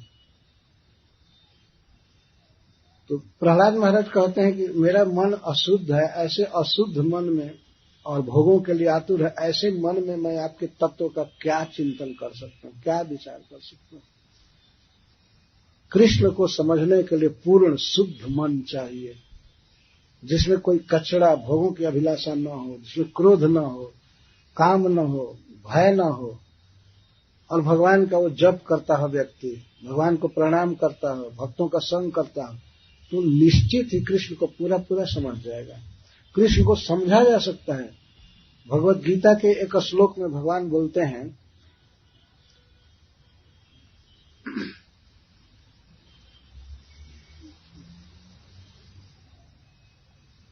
7वें अध्याय के इसमें बोलते हैं, भगवान कहते हैं कि योगम युंजन मदाश्रय, उसके पहले क्या है, असंशयम समग्रम माम जथा ज्ञाससि तत्क्षिणु मया सक्त मनः पार्थ योगम युंजन मदाश्रय असंशयम समग्रम माम जथा ज्ञाससि तत्क्षिणु। अर्जुन, मुझको बिना संदेह के, बिना डाउट के और समग्रम, पूरा पूरा जैसे तुम जान जाओगे वो मैं बता रहा हूं। इसका मतलब कृष्ण को पूरा पूरा समझा जा सकता है। और बिना संदेह के असंशयम समग्रम माम यथा ज्ञाससी तच्छृणु, और उसके बाद उपदेश करते हैं। तो भगवान को समझा जा सकता है, लेकिन मैया सत्य मना पार्थ, मुझमें मन को आसक्त करके और मेरी भक्ति जो करते हुए जिस श्रवण से, जिस उपाय से तुम मुझको पूरा जान जाओगे, और बिना संशय को मैं बता रहा हूं। जबकि कृष्ण का ज्ञान बहुत कठिन है। मनुष्याणाम सहस्रेषु कश्चित जतति सिद्ध है, जतताम अपि सिद्धानाम कश्चिन माम वेति तत्वतः। बहुत दुर्लभ है, समझ में आना कठिन है। लेकिन भगवान कहते हैं कि मैं जो उपाय बता रहा हूं, इस उपाय से तुम मुझको पूरा पूरा जान जाओगे। तो कृष्ण को समझने के लिए बहुत निर्मल हृदय चाहिए, शुद्ध, बिना क्रोध के, बिना लोभ के, बिना भय के। भगवान का नाम जपने से व्यक्ति समझ जाएगा। लेकिन हमारा मन शुद्ध नहीं है, प्रहलाद महाराज ये कहते। और मन के साथ साथ हमारी इंद्रियां दूषित हैं। ये समग्र मनुष्यों को रिप्रेजेंट कर रहे हैं प्रहलाद महाराज। सारी इंद्रियां अपने अपने विषयों में खींच रही हैं। जिह्वै कतो चितो विकर सतिमा वितृप्ता शिष्णो न्यतस्तदुदरम श्रवणम कुतश्चित घ्राणो न्यतश्चपल दृक् क्वच कर्म शक्ति बहुयः शपथ नैव गेह पतिम लुनन्ति। मन तो बस में है ही नहीं, मन दूषित है। इसके साथ साथ जिह्वा, जिह्वा हे अच्युत एकतः माम विकर्षति। मेरी जीभ है नाना प्रकार के स्वादिष्ट पदार्थों को खा करके भी तृप्त नहीं होती है, लोभ इसमें बसा रहता है। तार मध्य जिह्वाति लोभमय सुदूरमति। ये सुदूरमति है और लोभमय है।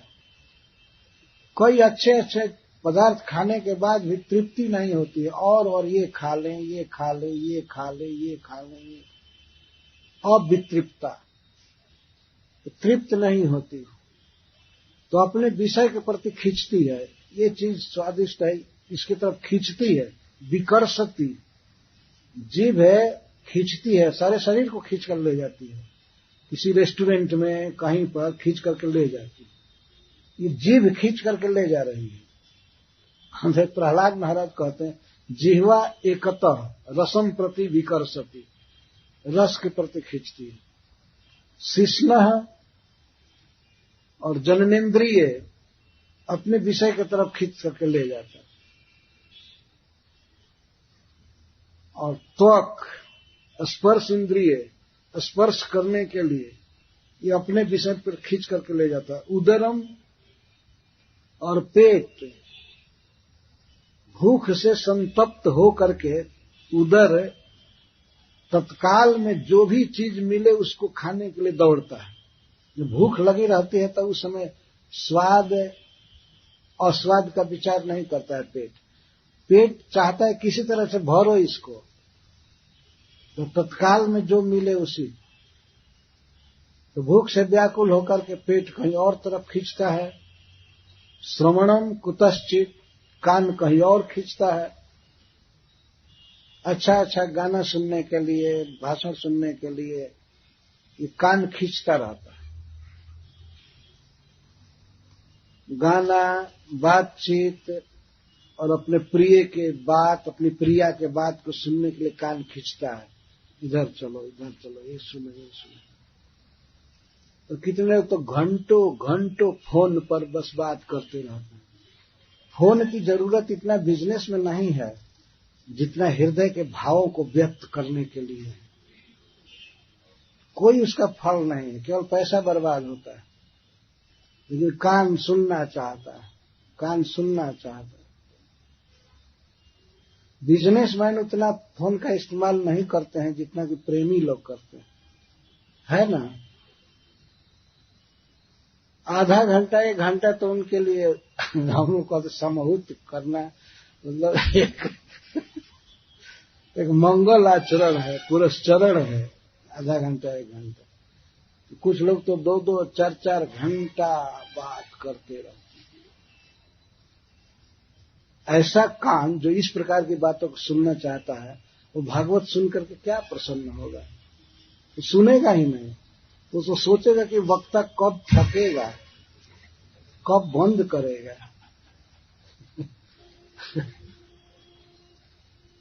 तो भक्ति सिद्धांत सरस्वती महाराज एक कथा कहे छोटी सी।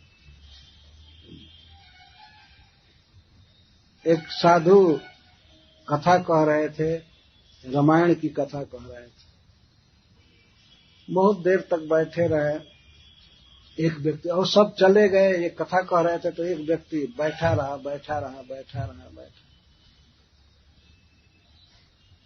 तो कथा के बिल्कुल अंत में जब सब चले गए, वो बैठा रहा, तो वो पूछते हैं, धन्य है आप, आपकी कथा में इतनी रुचि है, मेरे कथा में किस पॉइंट पर आप इतने मुग्ध हैं, कौन सी बात अच्छी लग रही? तो वो कहे कि मैं तो कथा कुछ सुना नहीं, स्वामी जी जिस कंबल पर आप बैठे हैं वो मेरा है, तो मैं सोचता रहा, यही प्रतीक्षा करता रहा कब आप उठेंगे, मैं अपना कंबल ले जाऊंगा। अरे वाह! ये कथा श्रवण की तत्परता है। कथा में एक बार वे कहते हैं कि एक रामानंदी वैष्णव थे, एक कथा कह रहे थे, खूब रामायण की कथा कह रहे थे। एक बूढ़ी माता जी कथा में बैठी थी, वो खूब रो रही थी कथा में, सिसक करके रो रही थी। तो कथा खत्म होने पर उस बाबा जी ने पूछा कि माता जी आपको किस बात से कथा में इतना आनंद आ रहा था कि आप रो रही थी? तो वो कहती है, महाराज मेरा एक बकरा भूल गया है, खो गया, बहुत खोजी, नहीं मिल रहा है। आप जब कथा कहते थे और आपकी दाढ़ी जब हिलती थी, तो मुझे वो बकरे की बहुत याद आ बहुत याद आ रही थी। जैसे जैसे याद आती थी मैं रोया करती।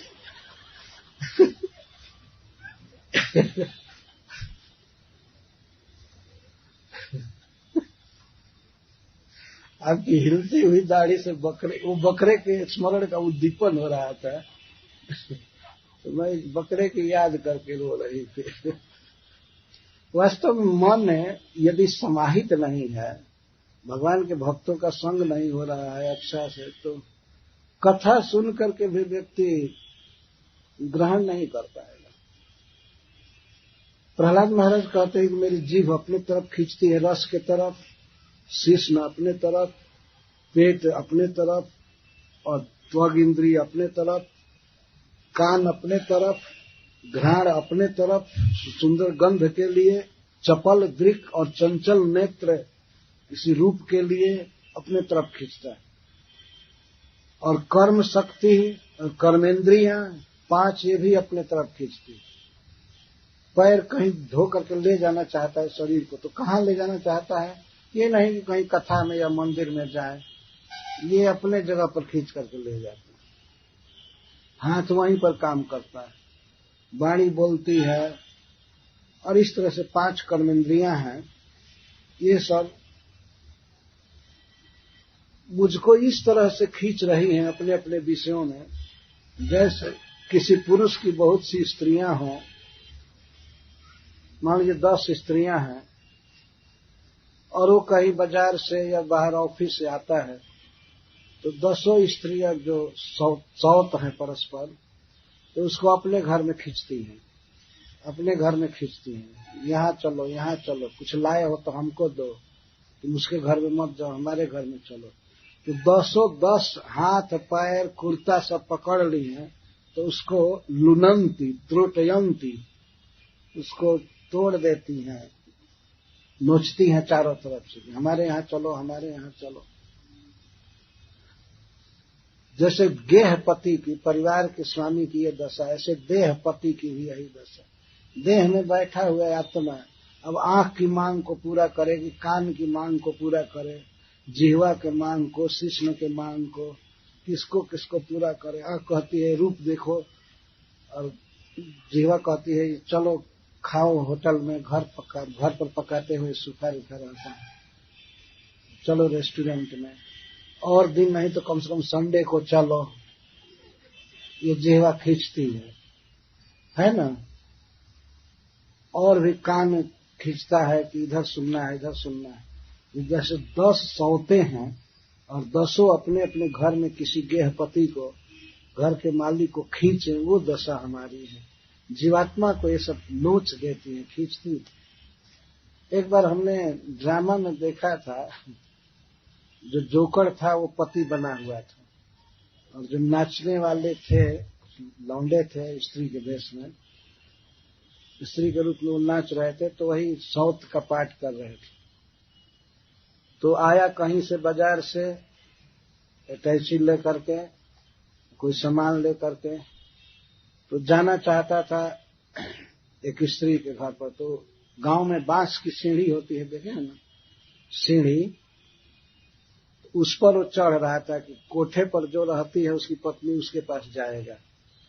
तो ऊपर जा रहा था, तो ऊपर वाली हाथ पकड़ ली कि ठीक है आओ आओ। तब तक नीचे 2-3 लगी, वो नीचे खींचने लगी।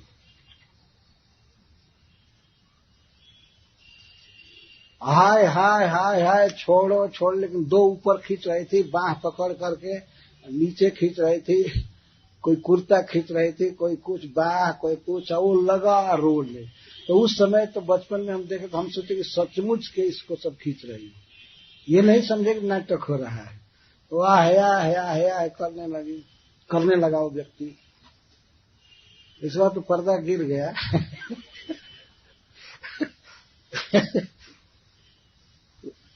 एक स्त्री उसमें, अब वो दुखी हो गई, उसके यहाँ नहीं गया, झगड़ा होने लगा। तो वो भोजपुरी में गाई थी स्त्री, पियवा ठीक न कैला, हमारा ऊपर सवतिया लैला, घर में मोल विपतिया लैला ना। ठीक नहीं किया आपने, सवत लाया, ये किया। तो सौतों को एक दूसरे सौत से कोई प्रेम नहीं होता है। ये आंख, इसी तरह ये जो इंद्रियां हैं इनको सौत कहा गया। आंख नहीं चाहती है कि जिह्वा को कुछ खाने को मिले, इसको मिले या न मिले हमको देखने को मिलना चाहिए, ये रूप की तरफ खींचती है। कान को ये नहीं चाहिए कि रूप चाहिए या भोजन चाहिए, हमको शब्द चाहिए, सुनने के लिए खींचती है। इसी तरह और इंद्रियां अपने अपने विषयों में तरफ खींचती हैं। तो जिसकी ये हालत है, ऐसी दशा में भगवान की भक्ति क्या करेगा, कैसे अच्छा जीवन जिएगा, जिसको 10 ओर से लोग नोच रहे हैं, खींच रहे हैं। प्रहलाद महाराज यही कहते हैं, एवं स्वकर्म पतितम भववै तरण्याम अन्योन्य जन्म मरणासन भीतम पश्यन् जनम स्वपर विग्रह वै रमत्रम हंतेति पार चरपि प्रियमूड मध्य। इस प्रकार हे प्रभु, मैं इस भाव वैतरणी में गिरा हूं, जन्म गिरा हमने सभी लोग, और एक दूसरे के जन्म मरण असन से भयभीत हैं, और किसी को अपना समझते हैं, किसी को पराया समझते हैं। अपना समझते हैं तो उससे मैत्री है, और पराया समझते हैं तो उससे वैर है। आप इस भवसागर से परे हैं, पार हैं, आप वैकुंठ में रहते हैं। हे पार चर, जो पार में विचरण करे इस संसार से, वो है पार चर। विप्रीहि, हमको हमारा पालन कीजिए, मैं मूढ़ हूं। हे प्रभु अब तो पालन कीजिए, मैं बहुत दुख भोग लिया।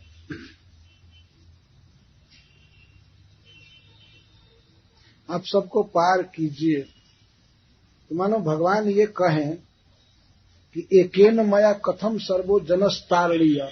प्रहलाद, मैं अकेले एक व्यक्ति हूं, सबका उद्धार मैं कैसे कर सकता हूं।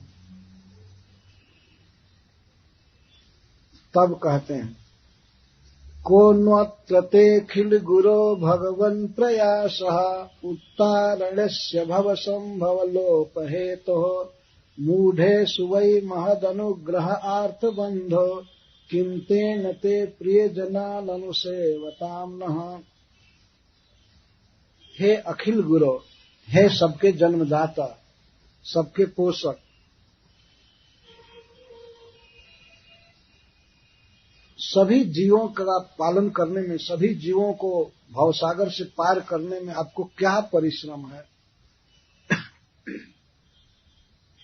कोटि प्रयास, कौन ज्यादा प्रयास आपको करना पड़ेगा? प्रहलाद महाराज एक ऐसे भक्त हैं जिन्होंने भगवान से आग्रह किया, सबको तार दीजिए, कोई जन्म मृत्यु में न रहे, कोई दुखी न रहे। तो भगवान कहते हैं कि मैं अकेले कैसे सबको तार सकता? तो इस पर वे कहते हैं कि हे भगवान, इस जगत से जीवों का उद्धार करने में आपको कौन प्रयास करना पड़ेगा?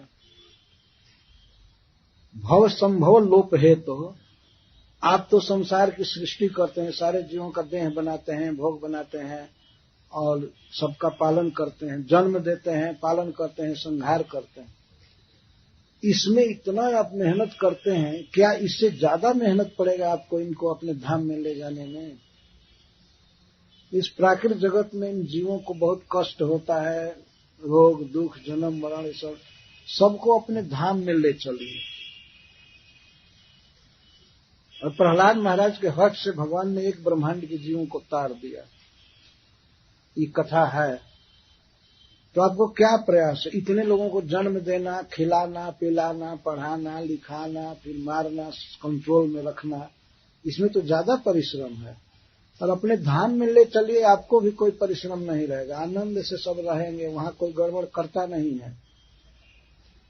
यहाँ तो सबको जन्म देना, मेंटेन करना और फिर कंट्रोल में रखना, ये तो बहुत परिश्रम है इसमें। यहां से सबको हटाइए, अपने धाम में ले चलिए। हे आर्त बंधु, हे दीन बंधु, मुझ पर आपका अनुग्रह होना ही चाहिए। तो भगवान ने कहा कि प्रहलाद सुनो, हमको तंग मत करो, तुमको और तुम्हारे आदमियों को मैं तार दूंगा, तुमको और तुम्हारे आदमियों को तार दूंगा, और सबके लिए मत कहो मुझे। तब कहते हैं किम तेन ते प्रिय जनन अनुसेवताम, हम लोग आपके भक्तों का अनुसेवन करते हैं, अनुगामी हैं, सेवा करते हैं। आपके जो प्रिय जन हैं, भक्त हैं, उनकी सेवा करते हैं। तो हम लोग तो उनकी कृपा से अपने आप पार हो जाएंगे, हम लोगों को क्यों पार करने की आप सोचते हैं? भक्तों की सेवा करके हम लोग तो अपने आप पार हो जाएंगे, पर अन्य जो सामान्य पब्लिक है उसको पार कीजिए, अन्य जीवों को पार कीजिए। इस श्लोक में भगवान से प्रहलाद जी कहते हैं कि कोटि प्रयासो न कोन्नत्र तेखिल गुरु भगवन प्रयास।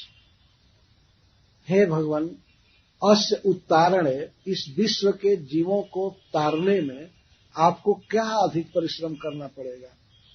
क्या संसार की सृष्टि, पालन और प्रलय से भी ज्यादा मेहनत पड़ेगा आपको? वैकुंठ में स्वाभाविक जीवन है, वहां ये सब खेती फैक्ट्री आदि नहीं चलाना पड़ता है, सहज जीवन है, स्वाभाविक जीवन, प्रत्येक वस्तु चेतन है। यहां तो एक काम धंधा नहीं करेंगे तो मर जाएंगे। तो संसार को जन्म देना, चलाना, नियंत्रण में रखना, ये ज्यादा परिश्रम है। ये बात भगवान से कह रहे हैं। और जब असुर बालकों को उपदेश कर रहे थे प्रहलाद जी, तो कहते हैं कोटि प्रयासो असुर बालका हरे रूपासने स्वे हृदय छिद्रवत सतः। हे असुर बालकों, भगवान की भक्ति में क्या परिश्रम है? भगवान से कह रहे हैं कि इन जीवों को तारने में आपको क्या परिश्रम है, और जीव के साइड से कहते हैं कि भगवान के भजन में क्या परिश्रम है। जो आकाश की तरह हृदय में ही विराजते हैं। आकाश सबसे बड़ा है, लेकिन फिर भी सबसे ज्यादा सुलभ वस्तु है।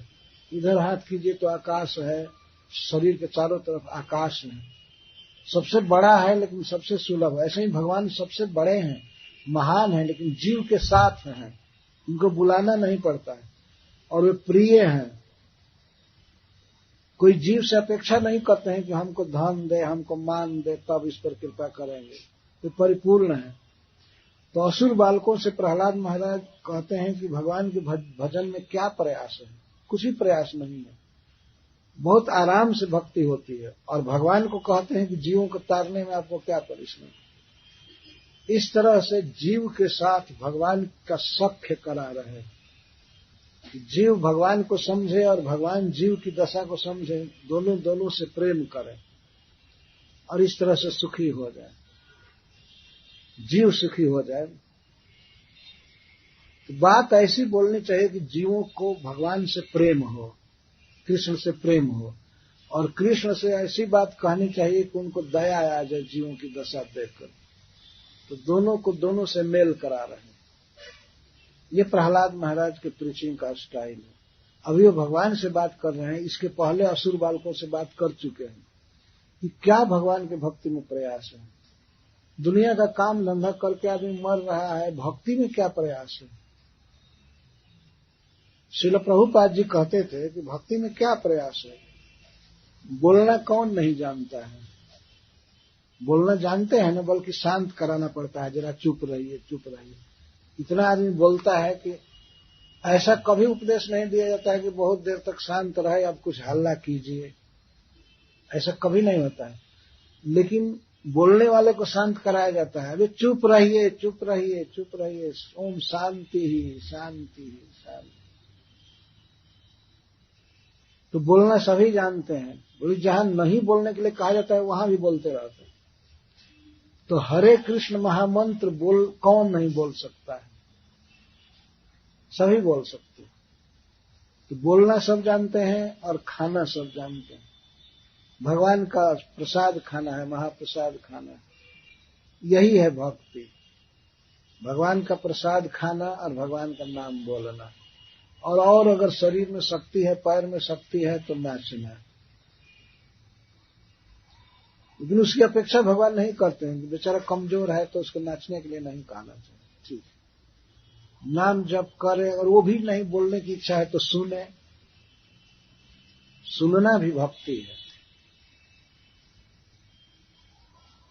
कई लोग काम धंधा से थक करके आते हैं तो उसमें बोलने की इच्छा नहीं करती, तब कोई सीडी लगा करके सुनिए, या भक्तों का डायरेक्ट कीर्तन सुनिए।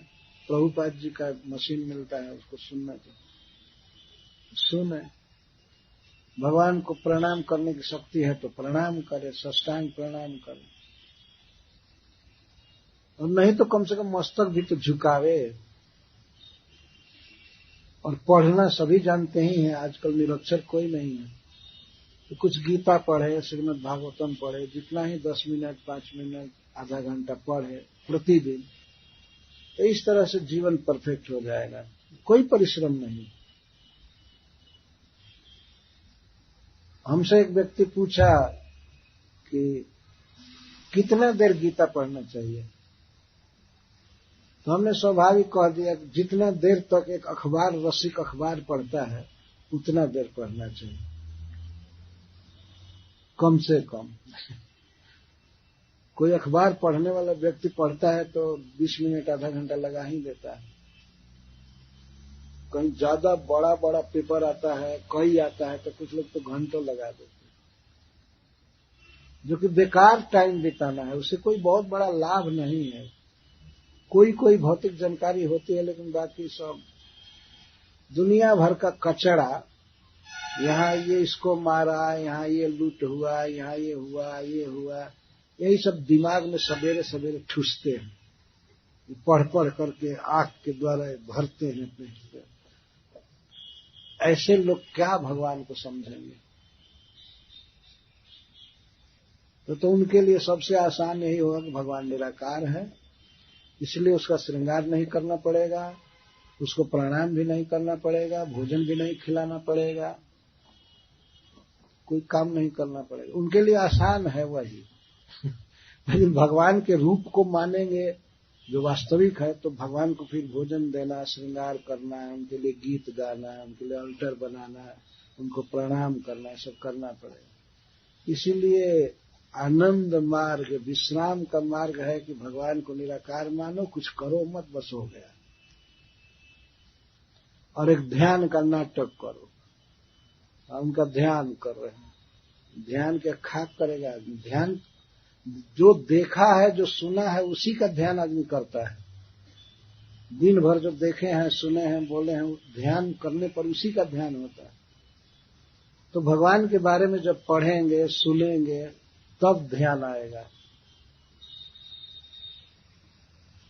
एक छोटा सा बालक हमारे मंदिर में एक बार आया, बिल्कुल छोटा था, तो 1:30 बज रहा था, तो पर्दा बंद हो गया।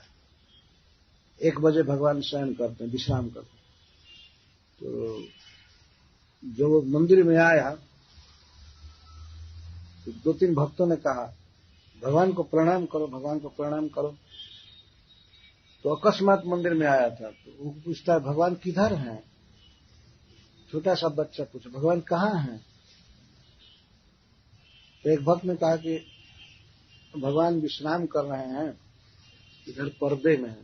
तो बच्चा सुनते ही साष्टांग प्रणाम किया, भगवान की तरफ मुंह कर। यह है भक्ति, कितनी सुगम है अगर श्रद्धा हो तो।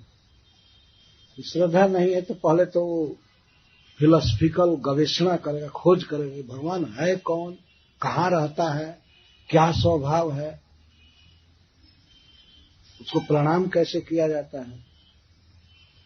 कभी कभी लोग जाते हैं बांके बिहारी मंदिर में, नेता लोग, तो हाथ ऐसे जोड़ लेते हैं और सिर थोड़ा भी नहीं झुकता है। ठीक है, उसको भी भगवान स्वीकार कर लेते हैं, लेकिन वास्तविक परिणाम तो हुआ कि श्रद्धा से भगवान के चरणों में झुकना, मन से झुकना, शरीर से झुकना। एक बार मैं पटना गया था, तो बिहार के मुख्यमंत्री उस समय नहीं थे, भूतपूर्व मुख्यमंत्री लालू प्रसाद जी आए थे मंच पर हम लोगों को।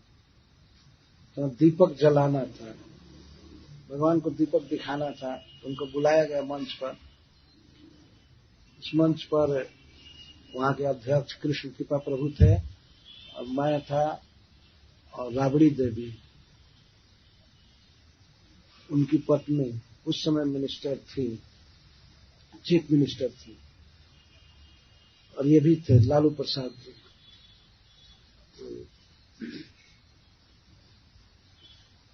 मैंने कहा कि भगवान को पहले प्रणाम कीजिए, इसके बाद दीपक दिखाइए। तो कहते हैं नहीं, पहले दीपक दिखा लेते हैं तब करेंगे। तो ठीक है, जो आपकी इच्छा वही कीजिए। तो दीपक दिखाए, दीपक दिखा करके और ऐसे किए। मैंने कहा ऐसे प्रणाम नहीं, जमीन पर माथा रखिए। तो अब सबके सभा के बीच में कहा गया तो जमीन पर माथा रखे, धनुष प्रणाम किए, दंडवत नहीं। तो उनका ऐसे नहीं, साष्टांग किया जाता है, लोटा जाता है, हाथ से आगे करके। तो जब वो प्रणाम किए तो कहते हैं भक्ति में भी बहुत मेहनत है।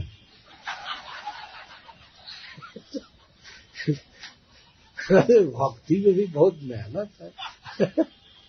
तो हमने कहा कि जब कुश्ती लड़ते होंगे तो कितना मेहनत किए होंगे, दंड बैठकी, ये एक करना है ना।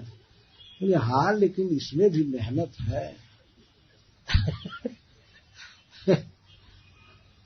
तो उतना मेहनत करने से तो ब्लड प्रेशर और ये सब भी नहीं होगा। प्रणाम करने से भगवान को डायबिटीज, ब्लड प्रेशर सब खत्म हो जाते हैं। तो भगवान की भक्ति में आनंद ही आनंद है। श्री प्रहलाद महाराज की बात कह रहे हैं, कोई प्रयास नहीं। तो भगवान ने कहा कि वत्स प्रहलाद, त्वाम तावत तारयिष्यामि, मैं तुमको तार दूंगा, इतने से ही कृतार्थ हो जाओ। अब इतना हठ क्यों करते हो कि सारे लोगों को मैं तार दूं?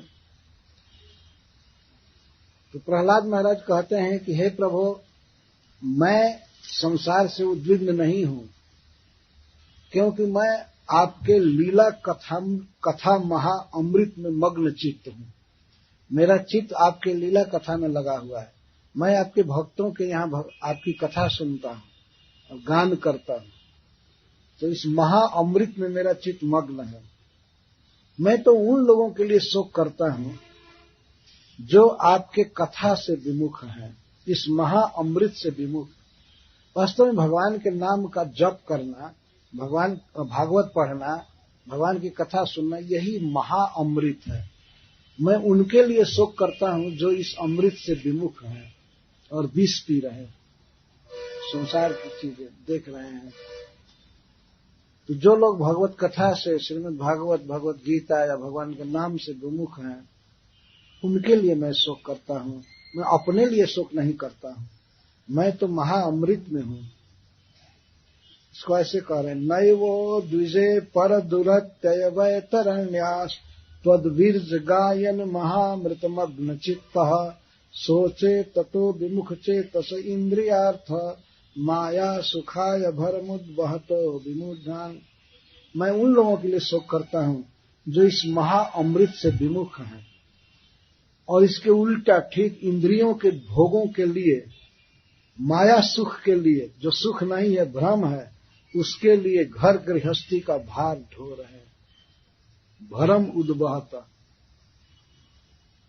ठीक दशा गधों की तरह है। वास्तव गधे बहुत भार ढोते हैं, देखे हैं ना। कहीं लोग ईंट लादते हैं, ब्रिक, कहीं बासमती राइस, कहीं कपड़ा धोया हुआ या गंदा कपड़ा ढोवाते हैं, उससे गधा से ढोवाते हैं। लेकिन बेचारे को इतना कपड़ा ढोता है, उसके लिए एक चड्डी भी सुलभ नहीं, अंडरवियर भी उसको दुर्लभ। दूसरे के लिए कपड़ा ढोता है खूब, लेकिन उसको कपड़ा नहीं मिलता। दूसरे के लिए बासमती राइस ढोता है, लेकिन अपने थोड़ा घास मिल जाए काफी, भात नहीं मिलता। चाहे चंदन भी ढोवे फिर भी उसको ललाट पर थोड़ा भी लेप नहीं किया जाएगा। दूसरे के लिए ढोता रहता है, शाबश शाबश। ये घर गृहस्थी एक बहुत बड़ा भार है। भगवान के भक्ति का सुख आदमी नहीं लेता है और परिवार चलाने में दम निकल जाता है, इस भार को ढोता रहता है। प्रहलाद महाराज कहते हैं, मैं ऐसे गधों के लिए शोक कर रहा। जो महाअमृत है, अमर मार्ग है, भगवान की भक्ति उसको नहीं करते हैं, और इंद्रियों के सुख लिए जो माया सुख है, जो सुख नहीं है, देखने में लगता है कि सुख है, लेकिन उसके लिए बहुत परिश्रम करते हैं। तो भगवान ने कहा कि देखो प्रहलाद, मैं तुमको मुक्त कर देता हूं, और लोगों को तत्ववेता लोग उपदेश करेंगे और भक्त लोग उपदेश करेंगे, चाहे मुनि जन उपदेश करेंगे, उनको वे लोग तारेंगे। मैं तुमको तब तक तार देता हूं और दूसरों को छोड़ देता हूं कि वो लोग उपदेश करेंगे। तो प्रहलाद महाराज कहते हैं, नहीं नहीं नहीं उपदेश करेंगे। प्रायेण देव मुनयो स्व विमुक्ति कामा मौनम चरंति विजने में परार्थ निष्ठा। हे देव, प्रायः जो मुनि लोग हैं वे अपने मुक्ति के फेर में हैं, स्व विमुक्ति कामा। वे कथा नहीं कहते हैं, वे उपदेश नहीं करते हैं, कहीं बैठ करके बस ध्यान करते हैं। ऐसे एक दो नहीं, प्रायः सभी मुनि ऐसे ही हैं। कौन प्रचार करता है, प्रीचिंग कौन करता है? ये केवल प्रभुपाद जी की है ना, या उनके अनुगामी लोग करते हैं। और बाकी लोग तो स्व विमुक्ति कामा, अपने विमुक्ति की इच्छा से विजने चरंती मौनम, वो एकांत में चले जाते हैं, हिमालय में चले जाते हैं और भी मौन ले लेते हैं। प्राय ऐसे साधु ढोंगी कई होते हैं जो मौन रहते हैं। ये तो ठीक है कि फालतू नहीं बोलते हैं, लेकिन बोलने लायक चीज को भी नहीं बोल पाते। न भगवान का जप करते हैं, न भगवान का भागवत पढ़ते हैं, न गीता पढ़ते हैं। मौन मौन साध लिए तब उसी दिन सिद्ध हो गए। अगर कोई मान लीजिए महासंसारी व्यक्ति बाजार में जाकर के छौर करा ले, 8 आना लगेगा, चाहे इस समय मान लीजिए 4-5 रुपया लगेगा। छौर करा ले, गेरुआ कपड़ा रंग ले और चल दे और बोले नहीं बोले तो उसको लोग सिद्ध समझ लेते हैं। केवल संकेत करे, ये करे वो करे। अगर बोलेगा तब तो पता लग जाएगा कि ये मूर्ख है। लेकिन नहीं बोले तो जनता समझेगी पहुंचे हुए महात्मा है। जाने सो बोले नहीं, बोले सो अनजान, ऐसा कहा। जो जान जाता है वो बोलता नहीं, अगर बोल रहा है तो इसका मतलब कि अभी जानता नहीं। तो प्रहलाद महाराज कहते प्रायः ये जो मुनि लोग हैं ये एकांत में चले जाते हैं, मौन रहते हैं और अपने मुक्ति के फेर में रहते हैं, जनता को मुक्त नहीं करना चाहते। तो दुनिया जाए नरक में जाए, हमको इससे क्या मतलब। केवल इस कान वाले प्रीचिंग करते हैं, तो वो भी कितने हैं। प्रहलाद महाराज कहा वो भी कितने हैं, बहुत कम। इसीलिए अच्छा, दूसरी बात यह है कि किसी मुनि मुनि में कोई दम नहीं है, आप ही शरण है इनकी, बस आप कीजिए, आप इनको तारिए, आप अपने धाम में ले जाइए। पता नहीं मुनि के उपदेश का असर होगा कि नहीं होगा। तो नैतन विहाय कृपणान विमुक्षे को, मैं इन दीनहीन लोगों को छोड़ करके एक अकेले मुक्त होना नहीं चाहता हूं। तो भगवान कहते हैं ठीक है, तो दूसरे लोगों को उपदेश करने। नान्यम त्वदस्य शरणम भ्रमतोनुपस्य, मुनि लोग उपदेश नहीं करते हैं, किसी और की शरण लो तो कहते हैं नान्य, आपके अलावा कोई शरण नहीं है, आपके अलावा कोई समर्थ नहीं है, शरण नहीं है, प्रभु नहीं है, बस आपके चरणों में प्रार्थना है, आप सबको तारिए, आप सबको अपने धाम ले जाइए, सबका दुख मिटाइए। इस तरह श्री प्रहलाद महाराज की प्रार्थना है। इनकी प्रार्थना से भगवान ने एक ब्रह्मांड के समस्त जीवों को मुक्त कर दिया था। लेकिन अनंत कोटि ब्रह्मांड है, किसी कोठरी में अगर सरसों का दाना रखा हुआ है, उसमें से एक दाना निकाल दिया जाए तो कोई क्षति नहीं है। एक ब्रह्मांड के जीवों को भी भगवान ने वैकुंठ भेज दिया तो उससे कोई घट नहीं गया। तो प्रहलाद महाराज का इतना उदार हृदय है, सब पर दया दृष्टि रखे हैं, सबका हित चाहते हैं और भगवान से प्रार्थना कर रहे हैं। इस तरह से अनेक श्लोक हैं, इसको पूरा नहीं किया जा सकता। लेकिन बाद में भगवान ने इनसे कहा कि वर मांगो। इन्होंने वर मांगा कि मेरे पिताजी को तार दीजिए, आपको गाली दिए, मैं आपका भक्त था इसलिए मुझको सताए, उन पर पाप लगा है। तो भगवान ने कहा कि वो तो तर गए। इस तरह से प्रहलाद महाराज को वरदान देकर भगवान शांत हो गए थे और सब देवता आकर के फिर तब भगवान का स्वागत करने लगे। हरे कृष्ण। बहुत धन्यवाद। आप लोगों ने इतनी शांति से